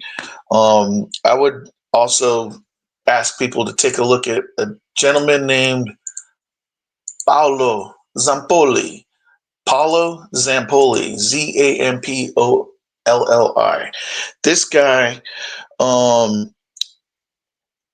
came up sort of, I don't know, you get Lex Wexner vibes, but like more small time instead of in the stratosphere that Lex Wexner was in. He had a modeling deal going on, modeling agency, gals coming in from overseas. Supposedly, he introduced the Donald. Epstein credits him with introducing the Donald to Melania, right? Nah, there's no such thing as gals being moved around from Eastern Europe. That's in your imagination. But anyways, Paolo Zampolli, a real estate guy, homies with Jeff, homies with Donald back in the day, and sort of that real estate modeling gals, sort of infrastructure or whatever that's there, sort of like maybe with Donald, who had the pageants and Erica Kirk and different things going on and everything else like that. How And dare you? I didn't say that. I don't know what you guys heard. And so you got this guy. He's appointed in the United Nations. What's his gig over there? He is a ambassador. United Nations. Dang it! I was looking right at it and I lost it. Anyways, he's with the United Nations and he's involved with. His projects are hosting functions such as the United Nations Diamond Awards Gala for Renewable Energy and the Friends of Climate Change. Now, what backstory or resume stuff qualifies this guy for that? I have no idea. Glorified event planner. Yeah, but somehow he gets this gig, and all I can say is that he ran in the same circles with that entire group back in the 90s and early 2000s before stuff started surfacing, and people that weren't right in at local levels were trying to do their law enforcement jobs and probably got a very hard metallic ruler slap to their hands or fired or told shut up and you're not getting your retirement or whatever went on with that whole Florida stuff back in the day that just won't die and that we're still talking about. So on that note, I'm gonna exit, guys. All right. Randy J, thanks for being with us tonight. It was great to be with you. How did Fridays work for you, man? Are you a thumbs up or a thumbs down on the Friday Boiler Room concept? Does that get you here more often? Yeah, probably more often. Yeah, consistently no, but a spike up in appearances for sure. Okay, we'll take a spike up. Thanks, Randy J, for being here with us tonight. We'll talk to you again real soon here in the Boiler Room. All right. Bye, everyone. Randy J punching out of the Boiler Room. Let me just put this on the screen real quick to drive this home because I made this comment and I guess, everybody loves it when you bring receipts. I guess receipts are the new dopamine for us podcast enjoyers out there, right? Like it's almost like an addiction, right? Hi, my name is Hesher. I'm a podcast addict. I'm really into receipt dopamines. Hi, Hesher. Hi, Hesher. Right. All the other people that get dopamine from receipts are here too. And, we're drinking coffee and we're sharing cigarettes. And I didn't bring any because I'm trying to quit, but St. Owned brought some. And, he's willing to bump me one because it's, it's a rough night. We're all trying to deal with this. But here's a receipt right here. Speaking about the person that we were talking about, Mr. Pollard. This is out of AP News. All right. So minimal spin, we hope, right? No? Okay. Mileage varies. Pollard arrived on a private plane provided by American casino magnate Sheldon Adelson. What up? That's exactly what I said. a billionaire supporter of both Netanyahu and President Donald Trump. Well, you don't say. There are billionaires out there who support both Netanyahu and Trump. Who would have thunk it? Pollard, 66, and his wife walked slowly down the steps as they exited from the aircraft. Pollard got on his knees and kissed the ground, just like Katy Perry after the fake and gay space mission. And his wife put her hand on his back with Netanyahu standing by in the darkness. Oh, you feel that? Do you feel that, AP? Esther Pollard. I only ad-libbed one part of that. I'm sure you could figure out what it was. Esther Pollard, who is battling cancer. She's battling cancer, folks. Then kissed the ground and was helped up by her husband. Pollard thanked Netanyahu and the Jewish people for supporting him. Quote, "We hope to become productive citizens as soon and as quickly as possible to get on with our own lives here," he said. Now, just drive this home.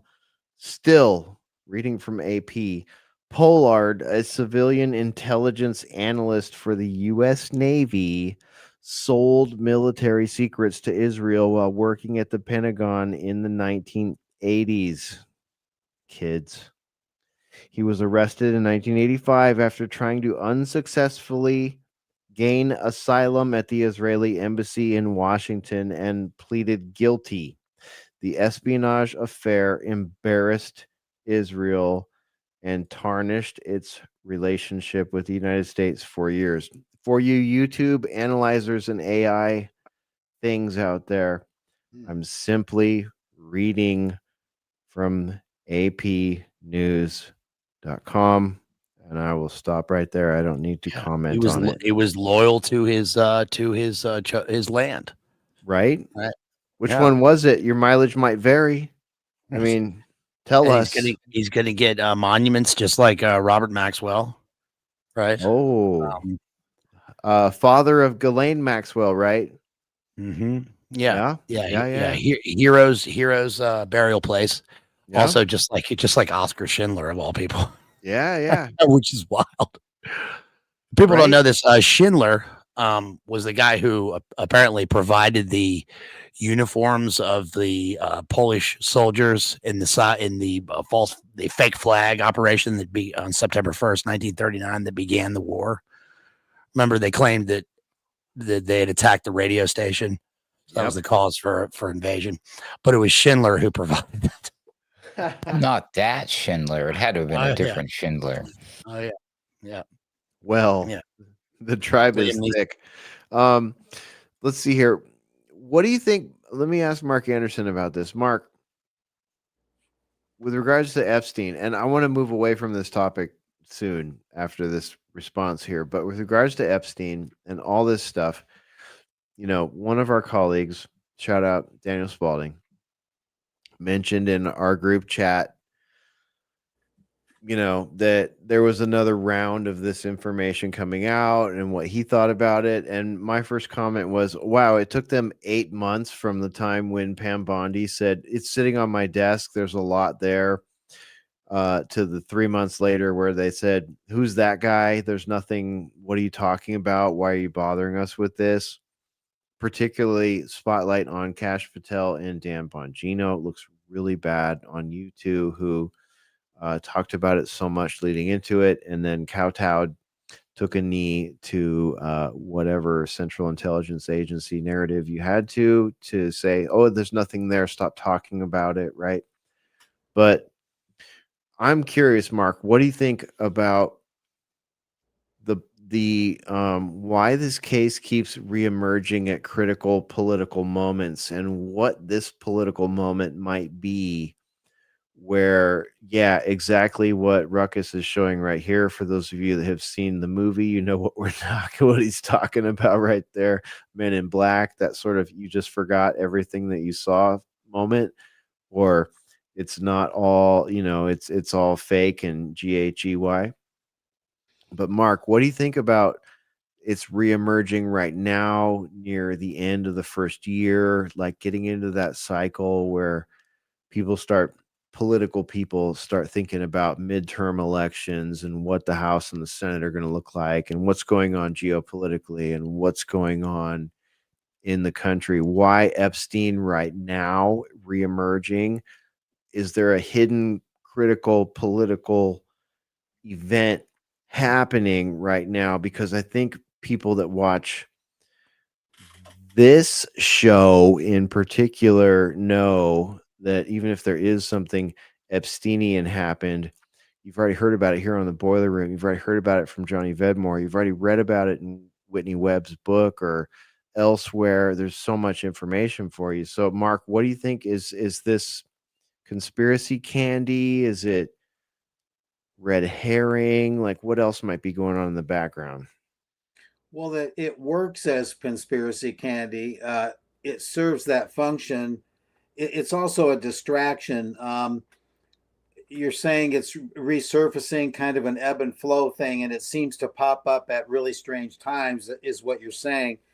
And so, regardless of the reality of it and regardless of who was involved, it does have a salacious, scandalous tinge to it. You know, the kind of juicy stuff that everybody likes to gossip and report and talk about and comment about. So it serves a function to keep people from more cerebral topics, things maybe they ought to be thinking about a little bit more. It doesn't mean it's unimportant, but it's a useful tool, the way it's been handled, the way things have panned out. Just to go back to basics and the fact that I like to put on a detective cap once in a while, I don't think Epstein is dead.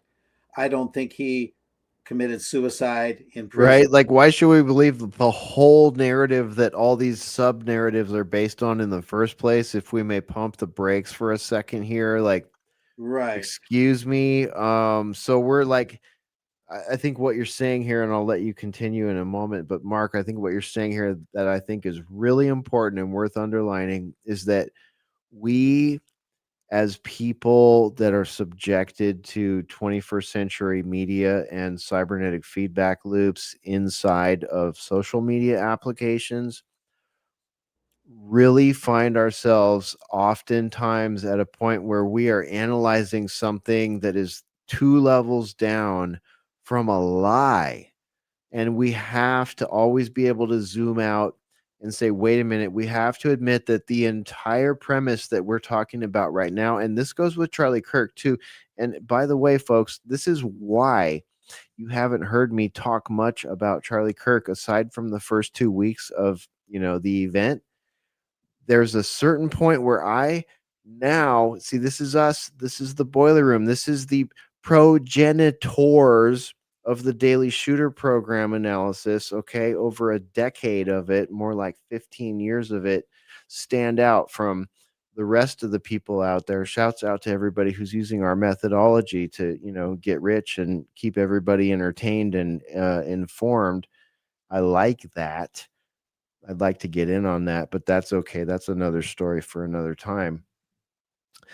This topic has been something that we have been in the bloody edge of, and why we ended up being in a social reject club, because Mark, myself, Ruckus, Based, the rest of our colleagues that aren't here tonight, Patrick Henningsen, we've gone to places. We've sent people to places. We've had journalists on site at some of these things. We've been closer to some of these events than Alex Jones. That's right. And he's the one that took the heat for it. But some of our reporting on it has been, and I'm not trying to toot our own horn. In fact, I took most of this stuff off the internet. You won't even be able to find it. All right. I don't have a receipt for it. It's on my hard drive. We'll put it back up eventually. But it's crazy. San Bernardino, Pulse nightclub, Las Vegas, you name it. Every single one since Boston bombing, we have been on top of, and we have found so much fuckery. And Arr. every single one of those, Mark Anderson himself, before we even met him, went down to South Texas and checked out one of the South Texas church shootings. And the amount of fuckery that he found is unbelievable. If you believe in the American legal system whatsoever, if you believe in the concept of a shadow of a doubt on a narrative in front of a group of your peers in a court of law where people are legally bound to not lie, and you put each of those under that microscope and combine it with the journalistic stuff that and the broadcasting stuff that we have done in our circles, holy shit, Uvalde, SH, JFK, 9/11. We could go on and on. Go down your list. Go down your list of favorite conspiracy theories. We've covered them, some of them ad nauseum in real time. I got something really interesting for you. Today is November 21st. Tomorrow's the 22nd. A quick JFK footnote, and I know people can be a little uncomfortable with my theory, insights, belief, a little bit better than that, maybe, that JFK wasn't actually murdered that day, that there was a body switch. I've talked about it on this show. Well, there's an interesting tidbit. It's too interesting to ignore given the timing, tomorrow being the anniversary of his shooting. The guy that I used to do the research with that passed away, unfortunately, was always puzzled because you might recall, Hesher, that there was a considerable evidence that Kennedy was mainly shot in the right shoulder, and that we found the oozing bullet hole in the right shoulder that Glenn Bennett also saw get hit. The Secret Service agent in the car behind Kennedy saw the bullet hit the right shoulder. He wrote that in his notes. Now, what Bryan, the late researcher, puzzled over was why did the shirt not reflect that same hole, the shirt that was underneath Kennedy's jacket? I was looking at the shirt the other day and I thought, oh my God, I think I just figured it out. They reversed the negative. I flipped the shirt around on my phone. I had a picture of the shirt, and my phone has the function where you can flip the negative. You know what I mean? Like the mirror thing. Yeah, and I flipped it, and there was the hole in the shirt in the right place. There it was. And that whole time Bryan was alive, he was agonizing that the shirt didn't reflect what the coat had, and he figured, and it was a little weak because there's weak spots. This is not a perfect thing, but he figured that they just destroyed the real shirt. And yes, they do have other shirt pictures with the hole in different spots. But this particular shirt picture looks like the right one, and all he did was flip it. And when you flip it back, it's almost an exact match. And one of the most simple things that like anyone above the age of, I don't know, 30, 35 knows that they can do with any camera, any digital, art system like Photoshop or whatever. One of the first and most basic filters they gave the plebs was a mirror image. So that means that people in charge of digital imagery in the media back in the 60s and 70s had the ability to do that way before the plebs. Yeah. And I realize when I talk about this that I'm going outside even most people's coloring lines. It's a difficult thing to talk about. As you know, I kind of agonize over it because it's so counterintuitive. Like, well, what did it take 15 years for the Zapruder film to even air? Right, until Geraldo showed it on that Saturday Night Live guys like show, late 70s or something. Yeah, 1975. And Doug Horn really conclusively proved that they cut frames out of it and put animation. And this is animation when he did this. That's not real. But enough said. It's November 21st. After midnight Eastern time, it'll be the 22nd. The timing was just too good. And hey, R.I.P. C.S. Lewis, death overshadowed by JFK. Dies. Man. The day before. Yeah. And Hesher, you were talking about they bring out the Epstein files and nothing ever seems to really put it over the top. Well, the same thing with the JFK files, except that now there's this interest group on Facebook, and they put out, and I verified most of it from the larger Warren Commission record, because there's a tendency to quote or paraphrase the Warren Commission in certain select cherry-picked ways. But it's actually an enormous number of volumes of testimony and information. There's 26 volumes. Without looking it up, I believe there's 26 volumes in the Warren Commission. And more than NIST, right? That's more than you could get if you dug into 9/11. Right. Here's the thing. Now there's more and more information piling up that whatever happened inside the car, which fits into what I've been talking about. The gunpowder smell was smelled coming from the car. That means whatever happened to JFK originated in the car, and right. any other shots were simply distractions. And I don't mean to drag us too far down the rabbit hole here. And let me put Based on the screen there in full screen so people can see what he's got showing there. But let me just go ahead. Mark Lane used to actually own or co-own the Spotlight, which became American Free Press, that I still write for. That's how close to Mark Lane I was. Yeah. But I don't want to keep digging on this.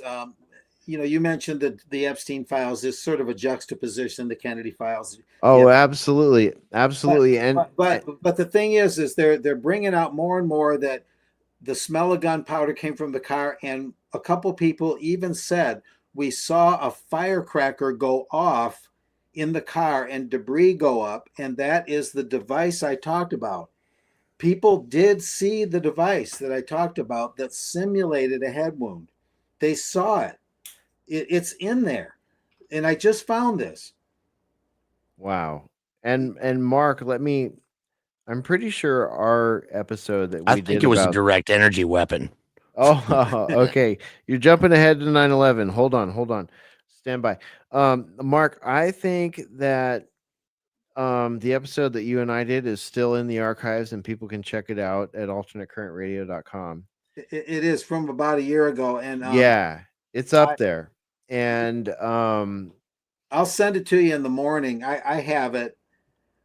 Thank you. I'll repost it on tonight's show page for tonight's show for those that want to go back and watch it. Because do you have it, or do I need to send it to you?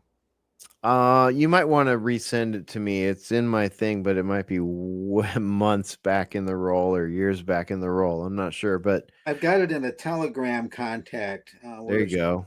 Yeah. Another thing that I will say, just getting into one more detail on what Mark Anderson. So Mark Anderson, if you don't mind, I will just say for those that haven't seen that episode or haven't seen the documentary that Bryan Anderson did with you in the background, Mark was sort of like, and correct me if I state this wrong, Mark, but you were sort of, Bryan Anderson was the guy that had a theory basically about JFK, and he brought Mark Anderson and all his cousins aboard, including St. Owned, to sort of be his check and balance, to be the journalistic fact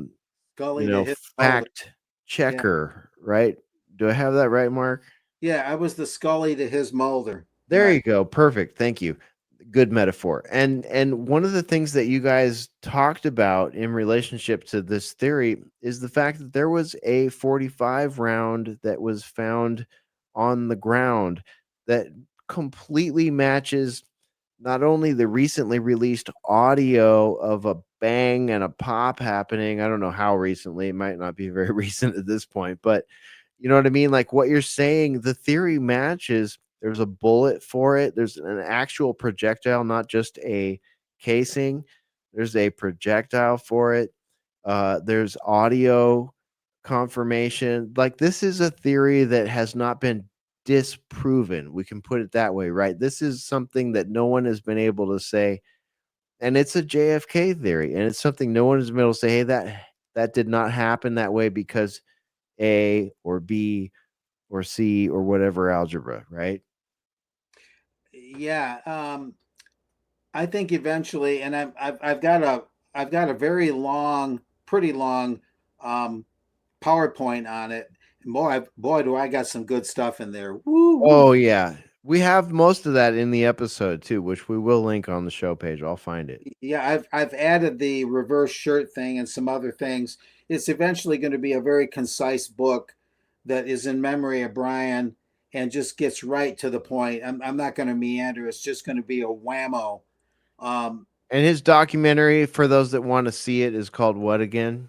My God, I'm Hit. The reason it's called My God, I'm Hit is because we're saying the magic bullet never happened. This was an animation. And if you look closely, that's pretty obvious.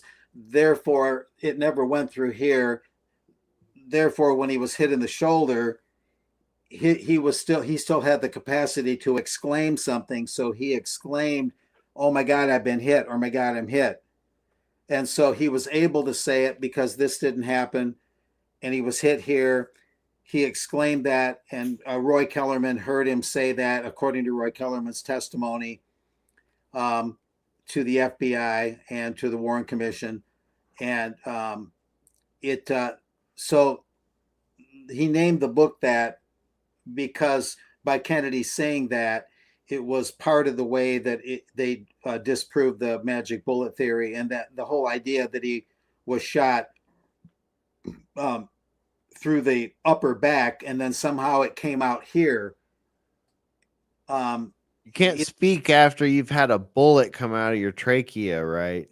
Yeah, or anywhere near there. The trauma would be absolutely overwhelming if the bullet literally went through you anywhere in here. Over the loud motorcycles, over the sound of the crowd. How could you possibly say something that would be audible? I mean, it's inconceivable in my mind. But again, if I keep talking, this thing just blossoms out to the next thing you know, it'll be 4 a.m. So I'm going to stop. All right. All right. It's just that kind of thing. It snowballs like you wouldn't believe. And yeah. I mean, And I will vouch for that. I've been through this with Mark, and it took him a number of sessions to explain this to me and, make it make sense to me why we needed to make it available to you, which we have already done in long format. So, and there are, one of the things that happened while we were doing that, and I'll make this the last thing I say about it, Mark, but there was still one person in that video that we were talking about that we weren't even sure was still alive or not. And we wanted to not put that video out because that person was so elderly that they wouldn't have really been able to respond to it or, Was it Abraham Zapruder? Yeah, pretty much. Someone who was at the Last Supper with Jesus, basically, no offense. But we made the decision to even hold the release of that video back for about 6 months, I think, Mark, before we finally put it out.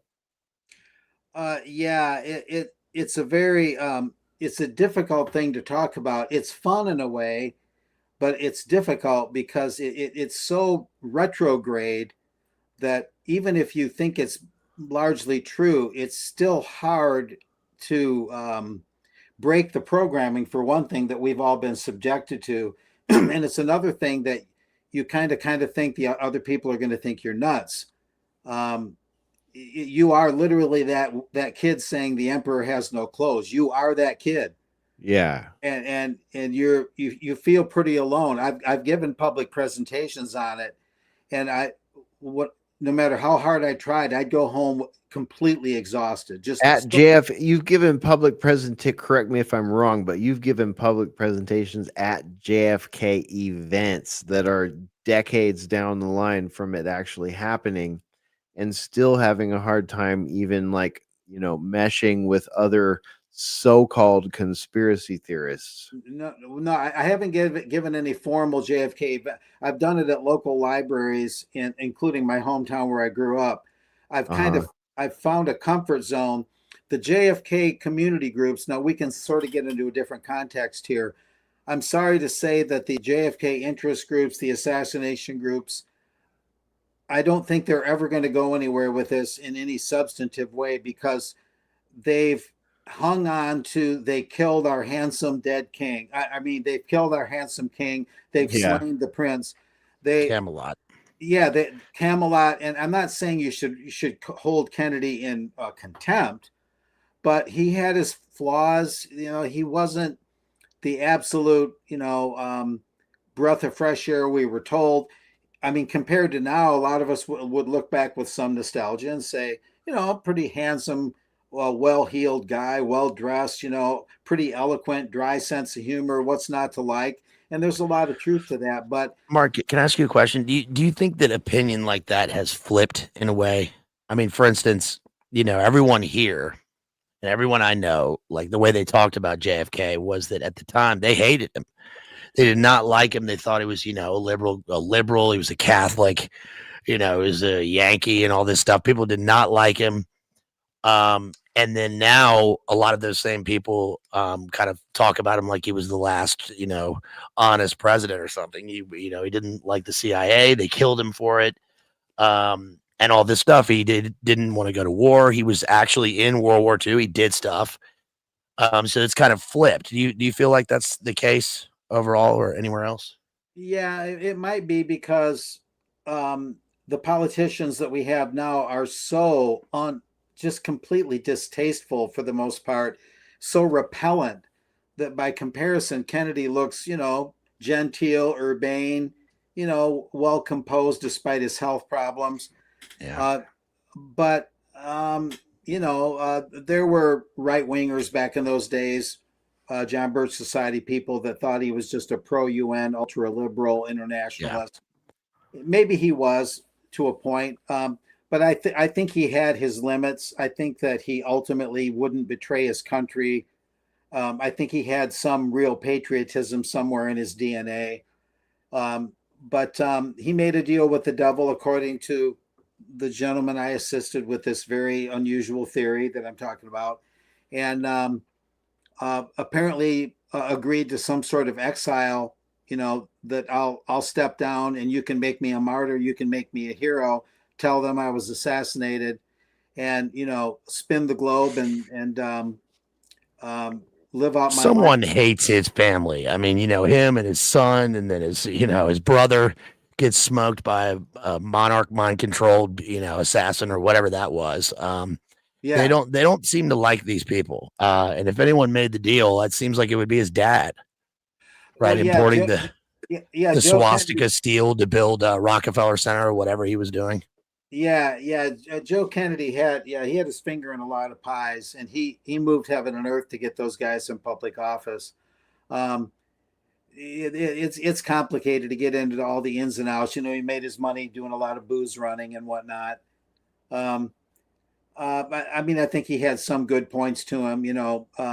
Give the devil his due, as you say. But it doesn't seem like making the deal with the mob worked out too well in the end, if they had anything to do with this whole thing. Yeah, it's knowing Giancana and whatnot. Yeah, right.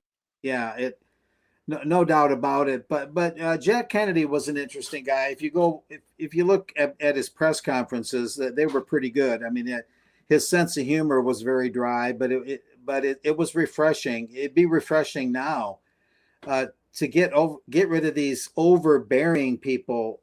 Whatever Trump's faults and foibles, whatever good things he might possibly do, with American jobs, maybe reviving our industry a little. It's still this bravado, that he has, and so many current politicians. It's just difficult to even be around them, much less listen to them. I've been around some of them on Capitol Hill in years past when I used to cover Congress in person, and Mitch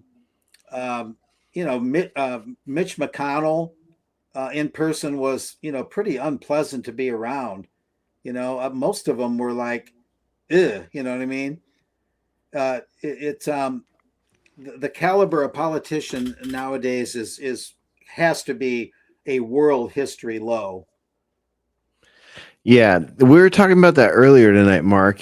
Just like the whole PR, public relations / social media presence of politicians, all the way up to the Department of Homeland Security and the White House now, are trollish. And, I think we could Rubio is going to be the next president because of that.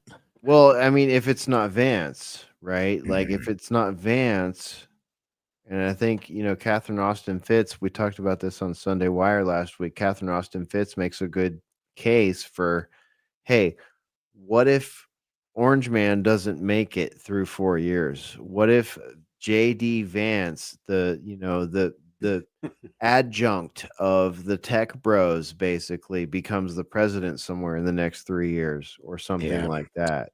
Yeah. I think they want a neocon soldier with stability.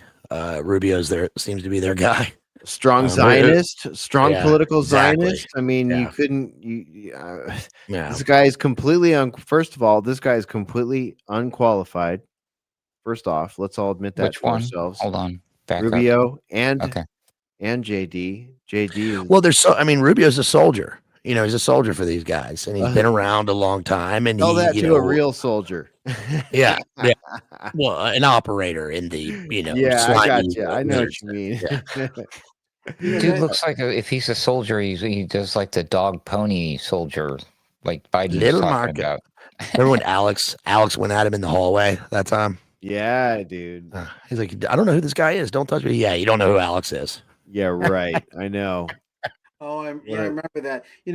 What I said earlier when I came out about the think tanks, you could say, you look at who's in government, you could say, wow, they're no longer getting much, if any, people, hardly anybody, if anybody, out of the ranks of the Council on Foreign Relations to work in the State Department, out of the ranks of the Carnegie Endowment to work in the Pentagon, or the CFR to work in the State Department or Pentagon. In other words, the holding pens, these think tanks for decades have been supplying personnel. And so you look at Trump's administration and you see hardly anybody out of the Harold Pratt house where the CFR meets at 58.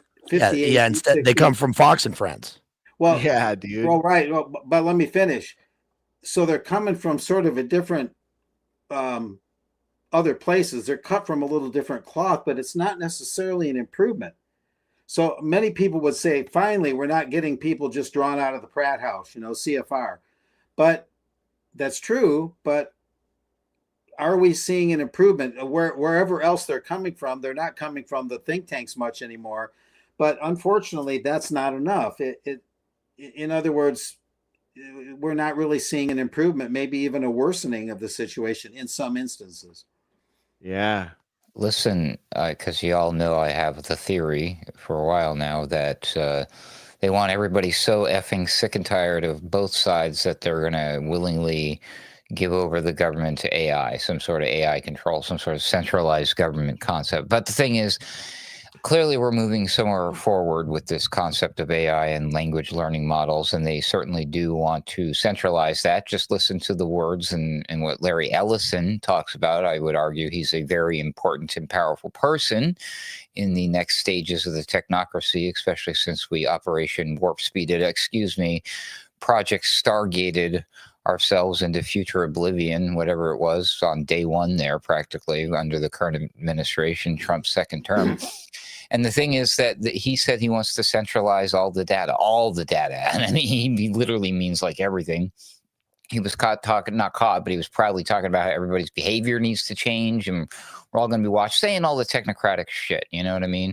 So the thing is that the AI is not going away. They do want to rely on the language learning models, and the language learning models, I just said it like multiple times, they're learning models. Where do they learn from? What is the data that they're being trained on? That answers your question, Mark. These think tanks are still doing the deed behind the scenes, but their information, their sources of what they have been saying are the types of information that is being used to train the AI governance models. So see how that works. So they're not doing it. They're not doing it all out in the open like they used to, in a way. I mean, because they used to be in secret, then they were out in the open. Now they're kind of doing it secretly again, but it's out there. But the public doesn't pay attention to it. But the bots scrape it and learn from it. And those types of belief systems, like the reports that I used to do during my disinformation series, Disinfo Wars on the Daily Ruckus.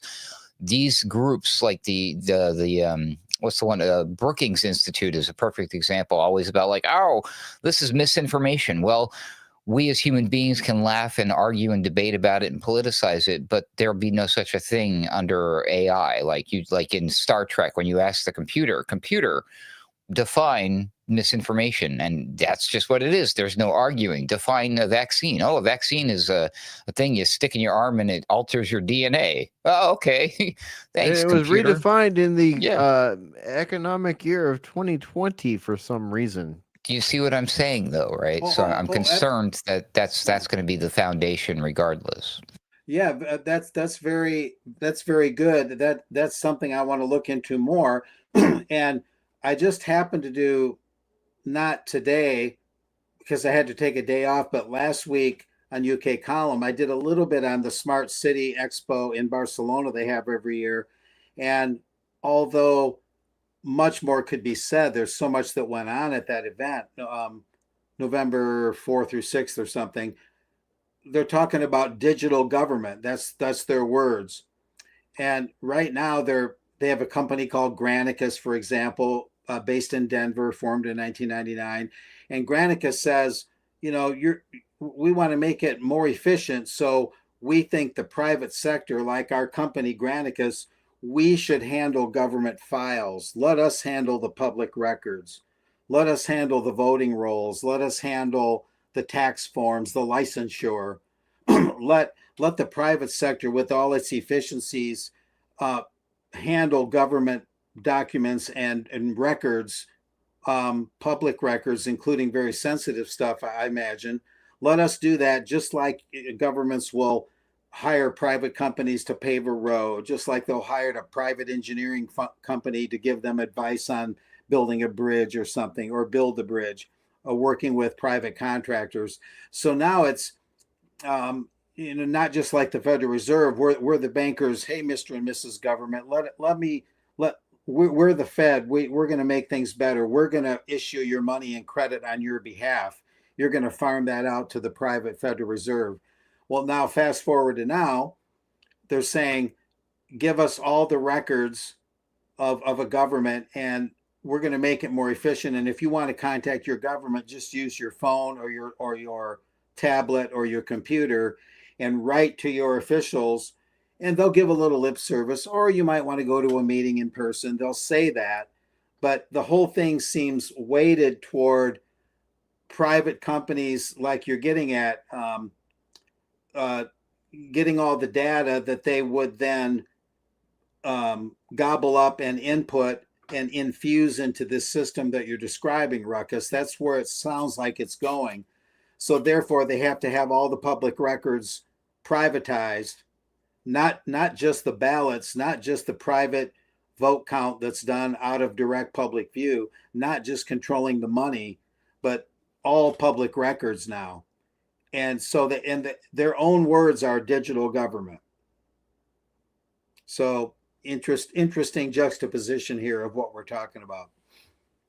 All I want to know is which stock should I be investing in? Yeah, that's the thing, man. We got to make some money here. There's always that, right? We're all doing very well under the current administration in the markets, cryptocurrency in particular. Trump promised that he was going to make America the cryptocurrency capital of the world, and things are going great. Are you guys tired of winning? I'm tired of winning. Oh, wait, we should probably check on those prices. How's crypto doing? Oh, Oh my lordy, not great. so hot now, is it? Speaking of trolling, by the way, in case you didn't know, there's a lore. Rumor has it that during the bull runs, when McDonald's releases the McRib, that there's a big pump that happens. Well, the McRib came back and there was not a pump. There's also a trolling meme going on in the cryptocurrency space. In case you didn't know, the joke is that if it doesn't work out for you as a crypto bro trading, making money on cryptocurrency, plan B is to go work at McDonald's. So McDonald's decided to get ahead of the troll this year. Oh, yeah. And just yesterday, November 20th, this is so freaking McFunny. So that McRib pump didn't work out. Your rent money got McLiquidated. Crypto bros need not apply. Your McDecision making is compromised. McHaha. But yeah. Yeah, things are not going well in the markets. Things didn't right work now. out for you, just like our milkshake machine. Hey, there you go. That would have been a good one. Oh, damn. You're saying I won't make another million is what you're saying. Okay. Yeah. I got to limit it to the first 10 million. Oh, shit. Let me just real quickly kind of run through the list here tonight. A couple things I don't want to forget before we get out of here. So we covered Epstein pretty well. Now we've got MBS from the Prince of Saudi Arabia. You got to love this. Announcing a $1 trillion investment into the U.S. The trillionaire trope going around with Musk, and now MBS announcing the $1 trillion coming into the country. What do you guys think? Are foreign powers buying their influence outright at this point? Is that what it takes to get into the game? Do they have here? $1 trillion? Honestly, I mean, like, what? Yeah, what is $1 trillion? I mean, I can't. What about the line? What about the city of the future? Is that still a thing? Are they still doing that? Because that was like a few trillion. They lost a whole bunch of investment on that. That has like scaled back big time since I saw. Yeah, pay for play. Yeah, you gotta pay for play. Bubba. I mean, Ruckus, what do you think about this? Because like this fits right in with Larry Ellison, with Apple, with all the what's that program called? I can't remember it now. It's not Lightspeed, the 2.0 Lightspeed version Oracle? with all the technocrats wanting to like reinvest in America. $333 billion here, $333 billion here. Stargate. Yeah, thanks. Yeah, exactly. Yeah, Very Stargate. This is hard to see because of the way I had to present this, but this is what $1 trillion looks like. Okay, so there's a little stack of $1 million by the guy's foot here. Okay, here's what $100 million would look like. It would feel like a nice little pallet here.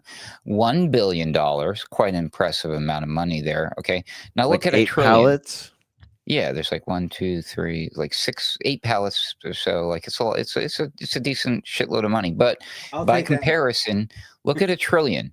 This red circle here is the person compared to the stacked double stacked pallets. What does $1 trillion look like in terms of country size? Well, we played what a country video is worth $1 trillion? On a recent episode of the Boiler Room, Hesher. Correct me if I'm wrong, but we played a video where it showed like the national debt, where it was doing a visualization like this with the stacks of money, and when it pulled out and it showed how much that total amount that the debt was at that time, because it's increased since then significantly, even during the government shutdown. It increases by the second. Yeah, even increased during that whole time that Musk was in there with his big balls and Doge and reducing all the money so that all of us can get $2,000 stimulus checks, which are not coming. You're tripping, everybody. Anyways, but yeah, and then it was like an entire city of all the buildings and the Statue of Liberty built out of all of the money just in our debt. You know, stacks of freaking paper money, because trillions are unfathomable. When you take all of this money that's being discussed and being passed around and all of these headlines, and you put it together and you compare it to the amount of money that's actually available and printed on the planet, it's not real. So something doesn't add up here. So somebody or a whole bunch of somebodies is blowing a whole buttload of smoke up where the sun don't shine, is what I think. Yeah. And clearly we've discussed this, I think even just last week and maybe even on the Sunday Wire, but the AI bubble is not, sure, it's a bubble, but it's worse than that. It's a circular. Maybe we were discussing this on Weaponized News. Shout out to Sam Chaney, Weaponized News. He called it a circle jerk. It's not a circle jerk. It's a circle of jerks, though, doing what's called circular funding or circular investing. So the one guy will take, hey, I'll invest $1 trillion with you. And they'll say, hey, I'm going to invest $1 trillion with this guy. And that guy says he's going to invest $1 trillion with this guy. But then that guy says, I'm going to invest $1 trillion with the first guy. So the money just went around in a big freaking circle. And now the government's involved in this circle. Larry Ellison's in this circle. All these billionaires, Palantir, Peter Thiel. This is where Vance presidency gets incredibly dangerous because the mask is just simply completely gone. You know, sure, we're going to have to deal with the bumbling, doting, like Trump bull in a china shop who can't do his YMCA dance so hot in days. But yeah, we'll have to deal with the propaganda and the trolling. But once it's Vance, it's going to get serious. There's not going to be any more fun and games. There won't be any YMCA dancing. There won't be any propaganda videos. It's going to be hardcore. I'm just warning everybody. Yeah, that's where South Park becomes prophetic, right there. If anyone's watching South Park, I saw some commenters in the chats talking about it. Okay, Saint Owned, I know you got to get out of here. We all got to get out of here. It's getting late. We've been at this a minute. I'll send it to you, but I'm curious, Saint Owned, if you heard about China's AI-powered cyber attack on the United States, why we haven't heard what happened, actually evidence of an AI-assisted intrusion tool set from China riding off of American tech. Have you heard anything about this story? Yeah, Ruckus is like there's the mainstream media right there. Look at this. Just put that up again, Ruckus. There's the mainstream media. That's them. Pam Bondi saying nothing to see here, nothing to see here. But Mark, that happened. We've got senators talking about it on Fox News. I wouldn't be surprised if you hadn't even heard about it yet because the news is so Is this fucking real? ridiculous. Is this a war game? Yeah. Is this a, NSA tactic? My first question is always the what. Is it real? Did it really happen? But honestly, I don't have enough information to intelligently comment, although it sounds and smells like more kind of conspiracy intrigue candy. We really got to keep our eyes close on the genocide people, on the people with the needles, the vaccine people. Britain's got this operation going on now. This exercise, exercise Pegasus, and there's rumblings at the WHO. Well, we haven't declared a public health emergency of international concern yet, but we're looking at bird flu, we're looking at Mpox, and it's looking a little shaky, looking a little scary over here. I think they want to declare another pandemic and try again, but I think they overplayed their hand the first time, and they're pretty frustrated, which is some good news. But I'm always wondering, what is it they don't want me looking at when they tell me about all these stories? What is it they don't want me to see? What is it they don't want me to concentrate on? My mom always talked about that. Oh, listen to the bullshit, my mom would say. Well, what are they trying to take our minds off of now? That's exactly what she would say. That's the thing, man. That's the question. Mark Anderson's mom was a sage to all of us, whether you know it or not. The original conspiracy theorist. It's true. That's right. That is right. And that's why I asked you earlier, about this Epstein thing and what is it that is the critical political moment going on in the background while they're, bringing this specter back up, because we know they're not going to give us the truth. We know they're not going to give us the so-called list or whatever.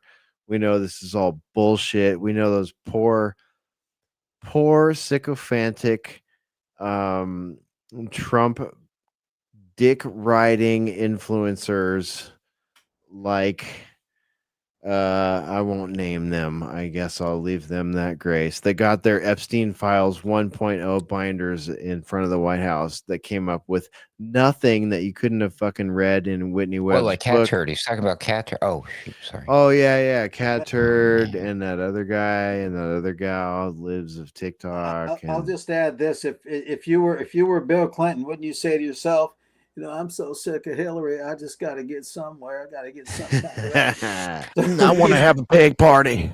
I just want a pig party. Pig party.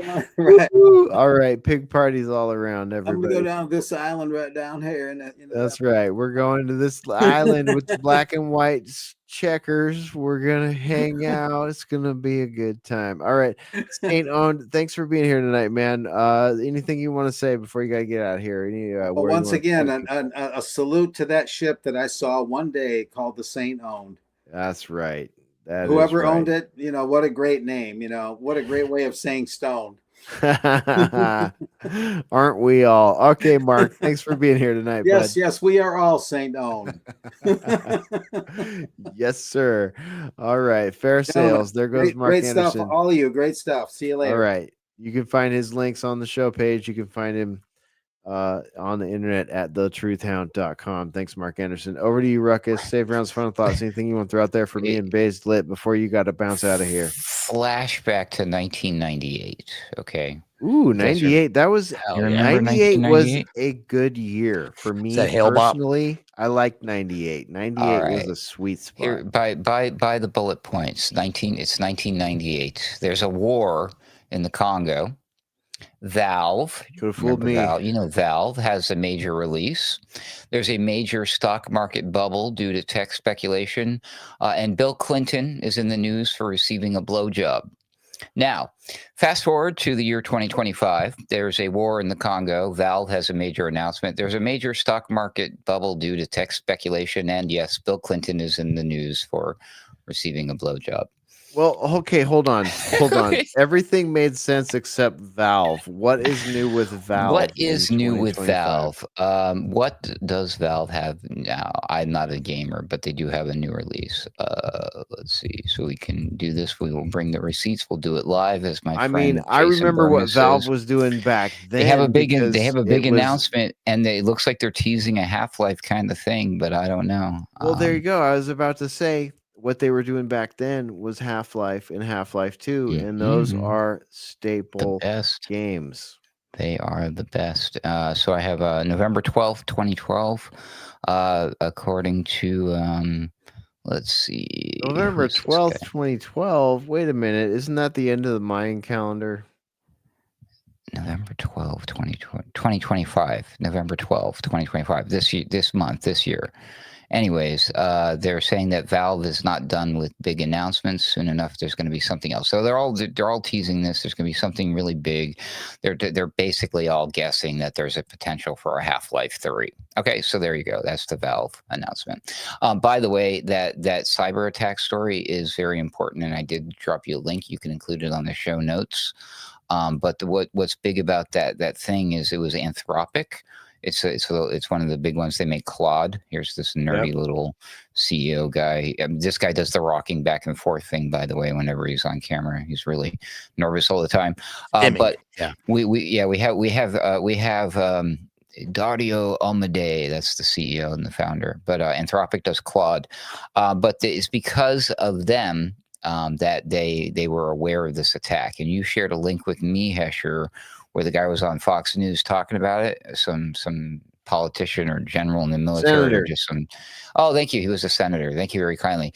But he said the important stuff out loud. He was all like saying that this was an American-based company, and that China had somehow hacked this or whatever, but Anthropic saved the day and disrupted it before it became a problem. And that this guy was going off, he was railing about how the only reason we even know about this is because it was an American company. Thank God for Anthropic. Thank God for these guys, right? Basically, I'm paraphrasing here. He's all, could you imagine what would have happened? Again, I'm paraphrasing. What would have happened if China had done this on their own, using their own systems? He was really clearly laying a narrative, planting a seed for a potential false flag, and that this was some sort of test. I don't even think there was even an actual cyber attack. I think this is just like a fake announcement of a cyber attack. But Is this guy on the board of that company? Yeah. So and he's probably an investor or whatever. But the thing is, like, anyone who knows anything about this, Sherry, you just look at the headlines from recently, what the DeepSeek thing has taught us. Amid headlines, I've got like feeds, news telling me like, oh, China's got this robot, they've got this AI breakthrough, they might have a quantum chip that can do thermodynamic, like all sorts of crazy. I'm like, so you're pretending like you're an idiot and that China doesn't already have its own AI systems and that they had to hack into Anthropic in order to do this, or you're just like blowing smoke up my ass? Because I think you're blowing smoke up my ass. Do you guys both have like 3 minutes to watch this clip so we can put some context on this? Baze, please. To see it and hear it is much better. Yeah, thank you. Okay, so this is from Fox News here, and they had 2 topics on this clip, and I just scanned forward to where I hope is the right point in this video, but that's, you know, the way we roll over here in the boiler room. So we'll give it a shot, see if this clip is what I'm hoping and where I'm hoping it will be. A terrible first for the world this week. A Chinese-backed AI tool hacked about 30 places, including some financial institutions, without help from humans. So what is to stop these AI tools from wiping out the 401ks or the bank accounts of everybody watching? Well, I think it's important to know that China used Anthropic, which is a U.S.-based tool. The only reason we know about this is because it's U.S.-based, and Anthropic disclosed the fact that its Claude model, its large language model, had been hacked and used for these nefarious purposes. Luckily, we do know about it. Anthropic is doing a number of things to address this, to stop it. I met this week with David Sachs, our AI czar in the White House. I met with a number of AI officials, the CEOs of AI companies in Silicon Valley this past week. This is something where we must lead. We must stay on the cutting edge of innovation. And from a regulatory standpoint, I want to make certain that in Congress, we're not doing anything to stop the ability of these cutting edge companies from operating here in America, putting us in a position to be way ahead of China, so this type of thing doesn't happen and we can stay ahead of the competition here. About 2 years ago, we tried to get the Biden White House talking about these threats from AI, and everybody in the room literally laughed. Listen to this. There's an expert from the Machine Intelligence Research Institute who says that if there is not an indefinite pause on AI development, this is a quote, literally everyone on Earth will die. Would you agree that does not sound good? Your delivery, Peter, is quite. You gotta love that, right? Literally everyone on Earth will die. Something. It sounds crazy, but is it? All I can say is that there's a comprehensive process in place. How about now, Senator Haggerty? Is this funny? You know, I think what we're seeing was is that there really real are voice? serious threats, and the biggest threat of all I don't even know. is if we was step weird. back and allow China to lead here. If we allow our adversaries to lead. Look, we understand what China's motives are. They floated a spy balloon over our country. They steal intellectual property on a regular basis. We need to make certain that leadership here in this field remains in America, that leadership in America is what everyone in the world is using, not Chinese models, but American models. Again, this is a critical national security issue. I think, as you said, we've seen it manifest itself just recently with these 30 countries that have been infiltrated. This competition is going to continue to mount. And again, I say we need to have the strength and the capacity here in America before all of the nations. And the last question, why isn't the extent of the damage done by this AI hack being made public? The full extent. Is this an infomercial? The fact of the hack. Doesn't it feel that way? It's very weird. A senator and douchey having this conversation. Like the first half of it's very interesting too. I'm going to link this on the show page. So It's like AI. It kind of seems like AI, like a dude in the Pentagon basement wrote a script, like handed it over and was like, this is the next thing, just do it. And he's like, isn't that dangerous? Well, I mean, they floated a balloon over us. Yep. Another shady narrative. Another completely. I mean, can you imagine, like, you're sitting there and you're watching this, you know, just and your normal life is going by and you're like, I got to call Linda. Right? What's the extent of the damage of this AI? You know, we wouldn't have even known about this. Well, you're right, we wouldn't. Luckily, it's an American company, my friend. Okay. This AI is out of control. Yeah, we'll let these guys finish, but yeah, we need no regulation. You're picking up what we're putting down here. Being made public, I think, is incredibly encouraging. It would never happen had the Chinese used their own models. The fact that we know about the hack, the fact that Anthropic is working on it, the fact they're talking with leaders right now about how to address it, I think that's critically important, and it's a step in the right direction. Senator Haggerty, thank you so much for being here on the Sunday briefing. Okay, there you go. Senator Haggerty, right there. Spitting and there's a whole segment before that where it's like you've got 2 open invitations right there, what we like to call predictive programming for potential false flag events, written just splattered, like Pollock painted all over that piece. It is a masterpiece. At least it was China and not Russia this time, the Russian hackers. Well, you know, it's Trump 2.0, my friend. We got to do China. Are you ready for part 2? Gotta do China. Yes. This gets even better. The timing on this could not be like, you cannot make this shit up. Like right after all that happened, Hesher, literally the next day, this was all over the news. This was the newest thing. And in fact, there was a big battle about this with MTG. And then, of course, we're just learning now that MTG is quitting. But there is a huge battle brewing right now over the regulation of AI and whether or not states will be allowed to have the rights, whether or not the states in the United States of America will independently have the right to regulate AI how they see fit. Oh, no, says Trump. No. We're doing this on the federal level via my favorite, an executive order, which would block states from enforcing regulations around artificial intelligence. We will include a link to that story as well. But I just wanted to include that because I believe it adds a whole new element, a new spin, a new layer to this bizarre onion. National security. Yeah, well, you know, maybe. I mean, who knows? We're just asking questions here, folks. Yeah, we would, nothing here in the boiler room other than sharing what we see in the doom scroll with you and asking questions. Sometimes questions just for a friend, maybe we don't even know. We don't even care, perhaps. Asking for a friend in many cases. All right, you guys. It has been quite a night tonight. Wild ride yet again.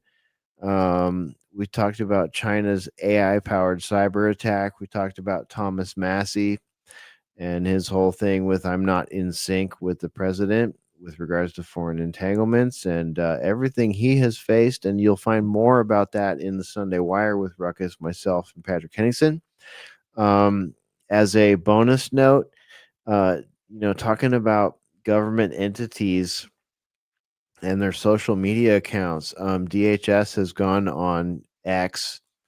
The Department of Homeland Security has gone on X and said that they have changed the traffic patterns in Charlotte.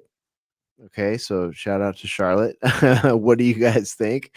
There's basically, I think they're implying that their deportations have made the traffic 60 or more % better, which I thought was interesting.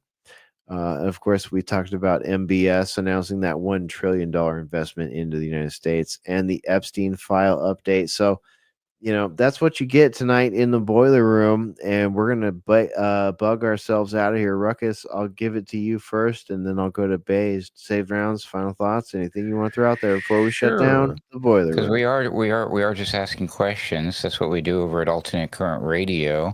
And you should totally check out Alternate Current Radio because, hey, speaking of questions, I have a question for everybody. Who's this guy? Oh, does anyone recognize this guy Something right here? just leaked right there. I think that's a leak. Is that Vermin No, Supreme? This is not a leak. This is an actual screenshot taken from a video, which you will find on Alternate Current Radio. Where is this weird, bizarre figure? What is this from? Where was this screenshot? It wasn't Ruckus. It was, what is this? Mystical American Patriot Society Season 4. now in video. Yeah. That's right. I highly encourage folks to check it out because not only will they get to see the new spaceship, they will actually get to see the inhabitant of said spaceship, and you will understand exactly what the F is going on.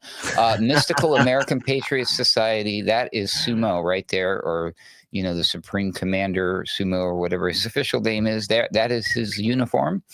But yes, you can now watch Sumo and sort of Kavi in the form of static on new versions of Mystical American Patriot Society. Yeah. But I'll allow them to explain all that. So please do visit alternatecurrentradio.com or Mystical American Patriot Society's website, which is MapSoc, something like that, mapsoc.org. Okay.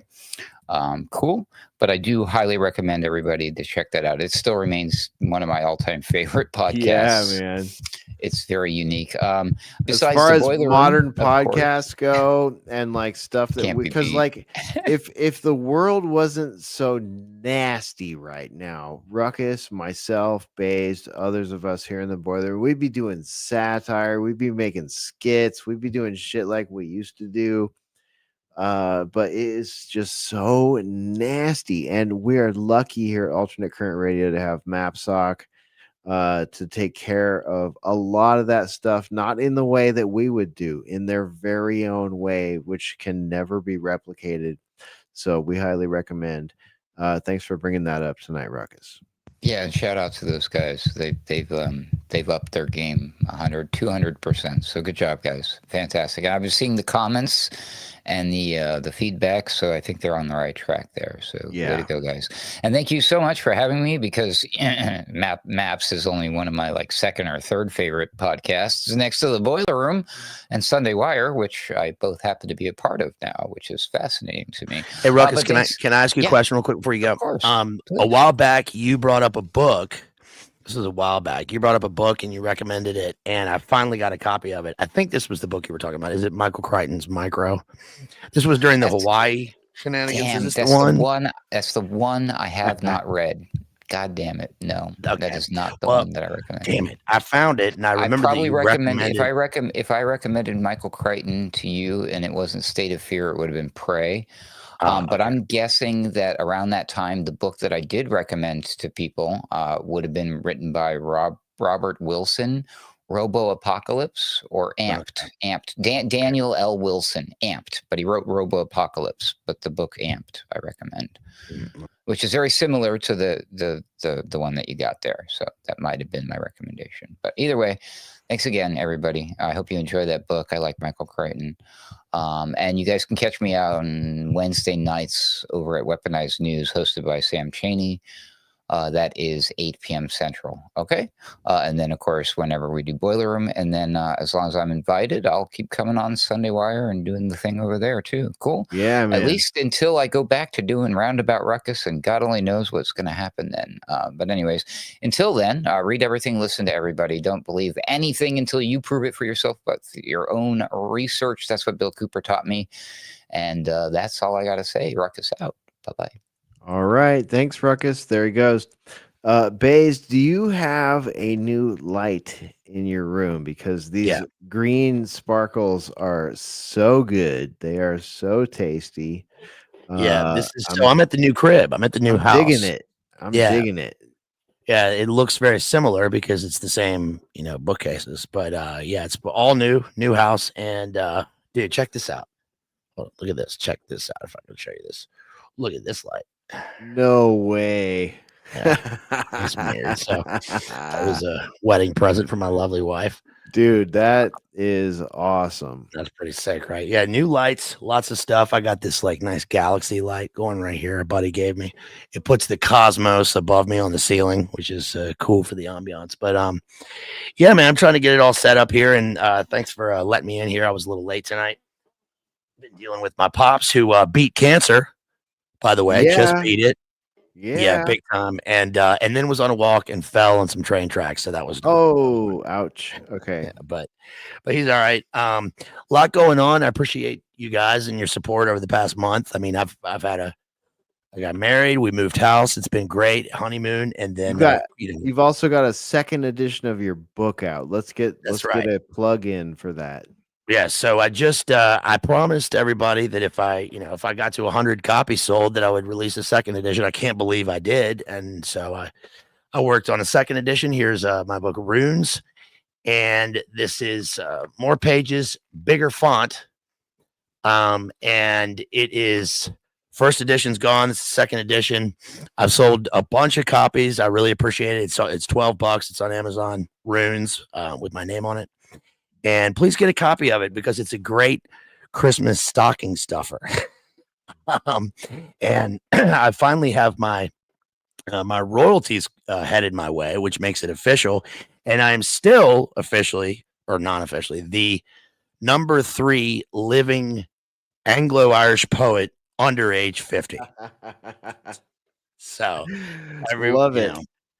So yeah, please get a copy of that. And yeah, appreciate you guys. Thank you so much for having me. There's been a lot going on, but it's Christmas season and we know how that can go. I'm looking forward to it. It's Thanksgiving. I go on a vacation this coming week.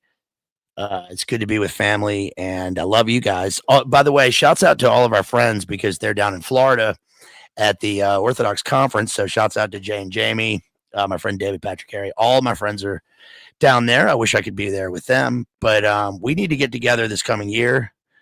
You set the date and place and I'll be there, man. And I hope everybody out there just take it easy and it's time to enjoy, man. It's time to enjoy the holiday season. We got Thanksgiving coming up. Yeah. Hold up. Wait a minute. Let me go to my media assets here. No, not that. Why are those not showing up? Okay, I got an idea. We'll go to this. There we go. We got Thanksgiving coming up. Yeah. Make sure you subscribe to the Based Lit Analyzer channel on YouTube. And Based, Ruckus and I were really hoping that we'd be able to help sell your book on the website before the holidays, and that has not panned out. So I apologize for that. But we got our copies. I was waiting for second edition because I'm fucking old as shit and my eyes need the big font. Now that's out there. Yes, I fixed it. I'm on it, man. I'm so on it. So yeah, we got turkeys coming up. Look at that. Look at all this stuff StreamYard gave us. Happy Thanksgiving. Look, man, the first Thanksgiving was right down the road from where I am right now. It was the first Thanksgiving. It had nothing to do with the maize and the exchanges and all that. It was the English came here and they thanked God for getting them here safely. Yeah, really. I mean, what more could you want at that point? Yeah. Like here's the boiler room version of, let me see if I can, stop sharing. There we go. Nope. Oh, well, anyway, I got the boiler room bird back there in the background. I don't know why I can't get him to show up. There he is, the boiler room bird and the smoking boy. You can get your boiler room bird and smoking boy t-shirt on our website if you want one. We got that. That is a custom upgraded image right there by myself. And that image came originally from Patrick Henningsen when we designed the show 10 years ago. Shouts out to Patrick Henningsen. Yeah, we got that up at the website. Alternate looks like me as a little lad. Yeah, right. I mean, that's what I'm talking about, dude. That's right. So go to alternatecurrentradio.com. Be sure to like, subscribe, and share, and subscribe to the Based Lit Analyzer YouTube channel, please. Based, yeah, I'm looking forward to that in-person meetup. We're gonna have that in 2026 for sure. Can I give one more shout out? I want to shout out our good friend Tristan Haggard down there in South America. We did a couple streams recently together. Please check those out. Cormac McCarthy. He's hopefully going to start streaming again, some literary stuff. And so please check him out. Primal Edge Health, Tristan Haggard, YouTube. Hell yeah. Yeah, good. I endorse that message 100,000,000%. Like it's sort of a rare treat when Tristan gets on a stream these days. So I'm really glad you guys did that. Yeah, I'll let you get out of here, man. Thanks for being here tonight. Appreciate you, buddy. Love you. Love y'all. Peace. All right, there he goes. Based Lit Analyzer right there. Thanks so much, everybody, for being with us tonight. we're going to get out of here.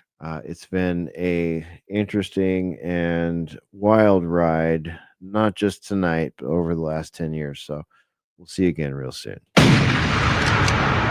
That's it. Go ahead and run. Run home and cry to mama.